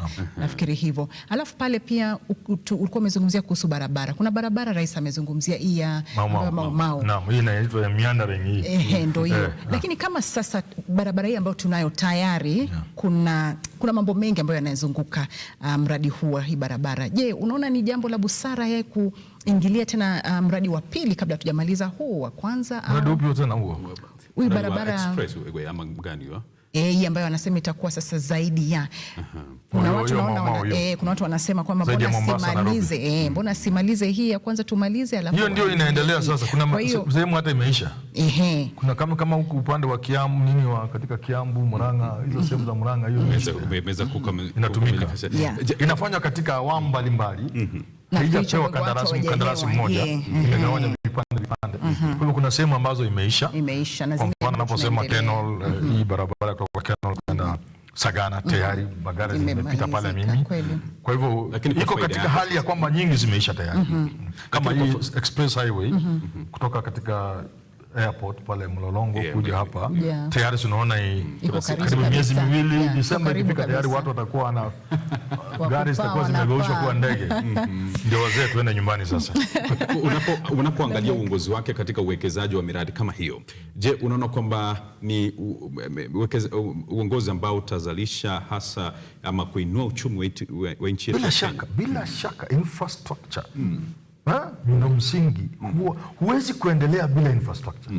Mpaka nchi iwe na infrastructure, iwe na reli, iwe viwanja ndege, iwe na barabara za kutosha, iwe na daraja ziwe nzuri, iwe na maji, iwe na stima. Bila hiyo huwezi fanya maendeleo. Shida ni kwamba, na ugomvi mimi na wengine tuko nao, ni kwamba miradi hizi zinawekwa bei, gharama inakuwa juu kuliko ukweli, na kuachia Wakenya mzigo wa kulipa mpaka vizazi vijavyo. Lakini on their own, maendeleo gani utafanya bila barabara? Lakini tunapata barabara moja zile pesa zingejenga barabara kama hiyo 10. Inajenga barabara moja. Lakini sasa hiyo ndio gharama tutalipia basi katika nchi hii ambayo ni ufisadi. Ufisadi. Na nafikiri rais amezungumzia ufisadi la MEX. Sijui kama ulichukua chochote kwenye ufisadi rais amezungumzia. Ni shughuli tu za kuendelea kupambana na ufisadi, lakini tumeona haya mara kwa mara katika hotuba zake, na hata wakati mwingine wakati anapotoa mawasiliano kutoka ikulu yake, amekuwa akizungumzia kuhusu masuala ya kupambana na ufisadi na mbinu zenyewe za kupambana na ufisadi. Katika kuangalia ufisadi ama vita dhidi ya ufisadi hapa nchini, umeona kwamba tumeweza kupiga hatua katika uongozi wake. Unajua Uhuru tangu achukue amekuwa akisema mambo ya ufisadi, amefanya mawili matatu hapa na pale. Lakini kwa hakika nchi hii haijaanza kupigana na ufisadi, na maana ukipigana na ufisadi sitaonekana tu. Si watu wataingia jela. Tujaona mtu akiingia. Wakijaribu kusukuma mmoja anarudi, wanafungua mlango anatoka nje haraka haraka. Kwa hivyo hakuna juhudi za kuridhisha hata za kutosha. Labda siku za usoni, labda kina Ruto wakichukua, kina Raila hawa sijui nao watapeleka wapi. Uhuru amejaribu yake ambaye haijaniridhisha mimi, lakini amejaribu kwa hakika. Wao wengine wakuja wajaribu yao, si anaondoka mwakani au aje. Kuna kitu kingine amesema kwamba hii mambo ya huduma namba hii ameishangilia sana. Lakini kuna kitu amesema pale, najua washikadau fulani wataudhika sana. amesema hata ukienda kotini these court orders hata ukipata ngapi ni kuonesha kwamba hajafurahia na namna mahakama yanavyoingilia kutenda kazi wa serikali. Na mimi namuunga mkono pale, manake mahakama ikizuia gavana kufanya kazi, gavana hata akimfuta waziri mahakama inarudisha. Serikali ikitaka kufanya kitu mahakama inasimamisha. Mimi nadhani wosia wangu advice yangu kwa mahakama ni kwamba wachunge sana wasiingie direct katika mambo ya siasa. Manake wanasiasa ni watu wachafu, wafanye siasa zao. Mradi hawajaingilia raia, kama hawajakanyaga raia, wacha wafanye siasa zao. Wacha rais aendeshe nchi yake kwa miaka 5. Raia wakitaka kumwambia ongeze ingine 5 wanamuongeza. Lakini akiingilia kama masuala kama ya kuiba kura, sasa hapo mahakama inaweza ingia ndani. Lakini Bwana Manyora, umezungumzia mambo ya mahakama na wewe mwenyewe pia umesema hujafurahia mambo mahakama inavyofanya. Lakini tukisema kila mara tunachukua mkondo ambapo mahakama ikisema hivi, na ni jambo ambalo tumeliona likiwa kama tabia haswa katika serikali hii.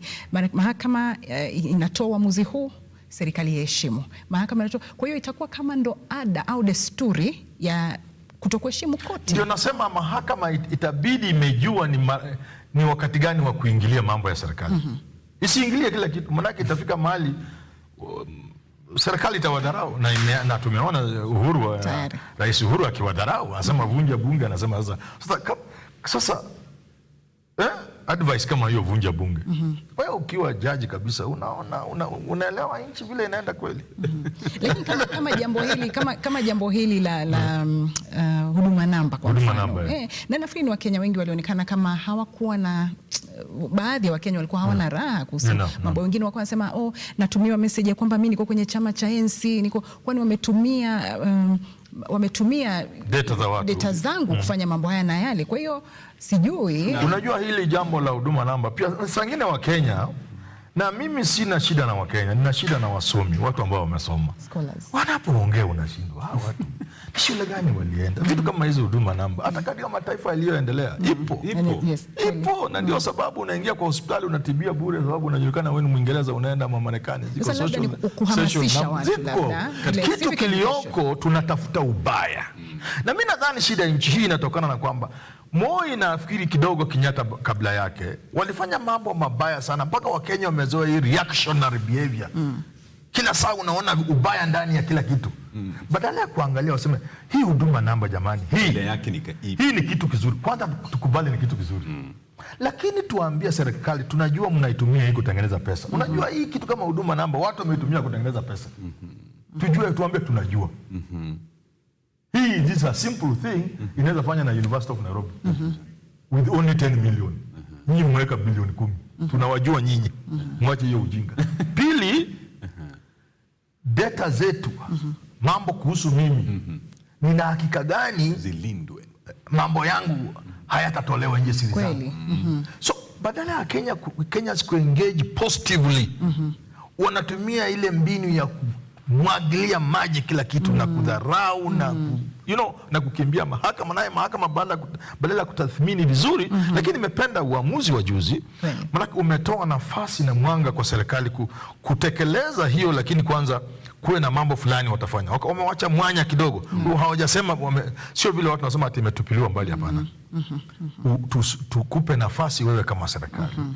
Uhakikishe kwamba habari zangu mimi kama Manyora, data zangu vipi zimelindwa. Maana kulikuwa na sheria na utaratibu fulani ambao ulifaa kufanywa kwanza ili kuhakikisha kwamba data zetu sisi wa Kenya hazitatumiwa kama ilivyotumiwa na wale wa Cambridge Analytica. Unaelewa bana, na mabwenyenye wa biashara. Pia tulikuwa tumemwona, hatuwezi kumaliza, tuko karibu kutamatisha, lakini hatuwezi kutamatisha bila kumtaja aliyekuwa mgeni mheshimiwa hii leo, Lazarus Chakwera, rais wa Malawi. Na tumemwona akizungumza Kiswahili kabisa na kizungu lakini Malawi hawazungumzi, wana lugha kama 5 hivi, Kiswahili sio moja wapo. Kwa hiyo imekuwaje amezungumza hivyo? Na unajua sana ukiona mtu analikwa, kuna chochote labda Kenya na ile Malawi? Sijui sana, lakini unajua Malawi wengi, kuna watu Malawi, unajua wakati wa kombozi katika Afrika baada sisi tumepata uhuru, Malawi imepata, lakini kukawa na wengine nyuma yetu kama Rhodesia, wengi walikuwa hosted hapa Tanzania. Wengi watu wa Mozambique, na basi maeneo yale ya Afrika ukienda, nimekuwa kule unaona watu wanaongea Kiswahili na wengi wanakuambia walikuwa katika harakati za ukombozi wakiwa hapa Tanzania. Aliweza kuligusia swala hilo. Hata tumemwona Joyce Banda ambaye alikuwa rais wa Malawi. Zamani alikuwa kweli. Hawa watu wengi akina Museveni wamekuwa hapa, wameishi hapa, wengine Dar es Salaam sana, kina huyu jamaa Rwanda huyu. Kwa hiyo sababu ya kupigania nchi zao wamekuwa hosted katika Kenya. Imekuwa ni makao ya wao, lakini makao ya ukombozi ilikuwa ni Tanzania. Kwa hiyo sijui ndio hiyo sababu, lakini pia kuna uhusiano wa kibiashara na kijamii baina ya Zambia, Malawi na Tanzania. Kweli. Kwa mpaka wa kule chini, mpaka wao. Unajua wana mpaka pale. Kweli. So kuna uhusiano. Kwa ni rahisi na hujui mtu anatoka sehemu gani ya Malawi. Kwa hivyo anaweza, na pia huyu ni mtu ametravel. Basi naona muda unaenda ukitupa kisogo, sijui labda una lako la mwisho la kusema Lamek, pia labda una chochote cha kumuuliza Bwana Manyora kabla ya singependa kwamba tuweze kutamatisha bila kugusa tu yule ambaye nimekuwa ni naibu gavana wa Kirinyaga ambaye ni Anne Waiguru ameonekana sana kwamba ni kama anaegemea mrengo ule wa UDA. Anaonekana tu kwa sababu aliuliza watu pale, nakumbuka wiki kama 3 hivi zilizopita, kauliza watu kwamba je, mngependa niweze kuenda katika chama gani? Watu wakasema UDA. Akasema basi mmesema. Na je, katika siasa za Mlima Kenya uweze kugusia tu kwa japo kwa kiduchu. Je, Anne Waiguru ana ushawishi upi na katika siasa za Mlima Kenya? Unajua, kwanza tuseme nimemwona akiongea pale, nikasema leo itifaki imebadilishwa. Leo protocol imekuwa followed kabisa. Umeona Anne Waiguru alafu Raila alafu Ruto, si ile mchanganyiko ile. Nakwambia leo kuna minds they were very careful. Kweli. Pili, Anne Waiguru ni baadhi ya watu kutoka maeneo sana ya Mlima Kenya. Yaani Kenya kwa jumla, lakini sana Mlima wa Kenya, ambao wanaona kama upepo unaenda upande wa William Ruto. Lakini mimi kama mtu ambaye naangalia sasa siasa kwa mbali, asijiingize na asiwe mmoja baadhi ya wale ambao watajuta. It is too early. Unaona hii mwelekeo hii, mambo yanaweza kubadilika wakati wowote. Kwa hivyo asiwe baadhi ya wale ambao wanaona sababu upepo inafanya hivyo waruke pale. Mimi ningekuwa kama mimi ni yeye, ningengoja kidogo. Na ifahamike kwa sababu ya hii style yake ya kutapatapa. Alikuwa baadhi ya watu walikuwa wanafikiria sana kufikiriwa kuwa naibu wa rais, running mate wa Raila, kweli, hata Ruto. Lakini kuyumba kwake sasa, unaona atapoteza kila kitu. Kwanza hakuna siku atapata hiyo kiti ya gavana. Aende UDA, aende wapi? Unajua katika siasa pia kuyumba. Unaona ile ngirishi yule women rep ameweka akili yake pale na rasilimali zake, na amekuwa akiunga DP mkono na chama cha UDA. Akikosewa pale, hata Ruto wa engineer wapatie Anne Waiguru. Ule ngirishi akitoka, yeye atapambana na Martha.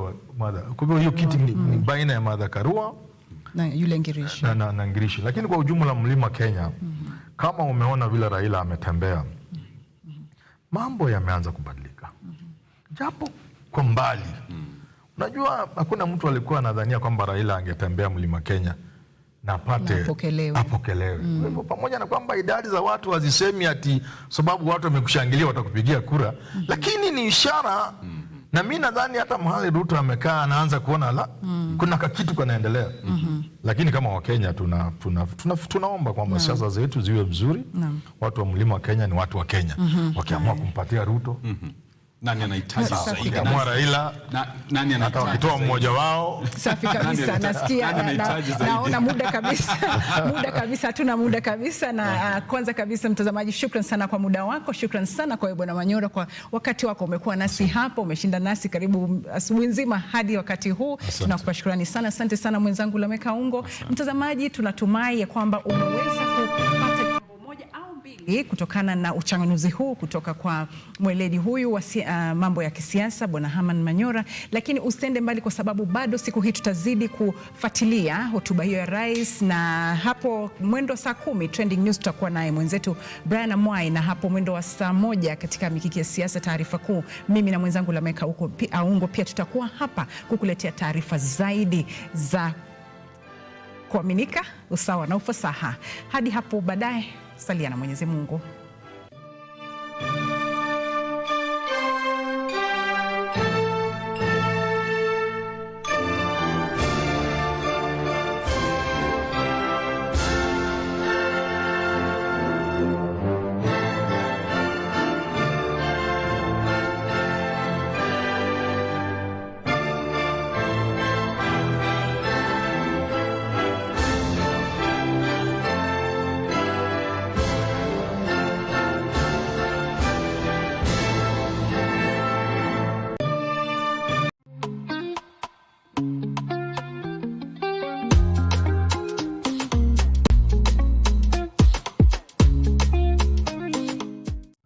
We value your feedback and welcome your complaints about our programming and operations. Feel free to get in touch with us through 0700 893 542 or send us an email to views@look-up.tv. We can't wait to hear from you.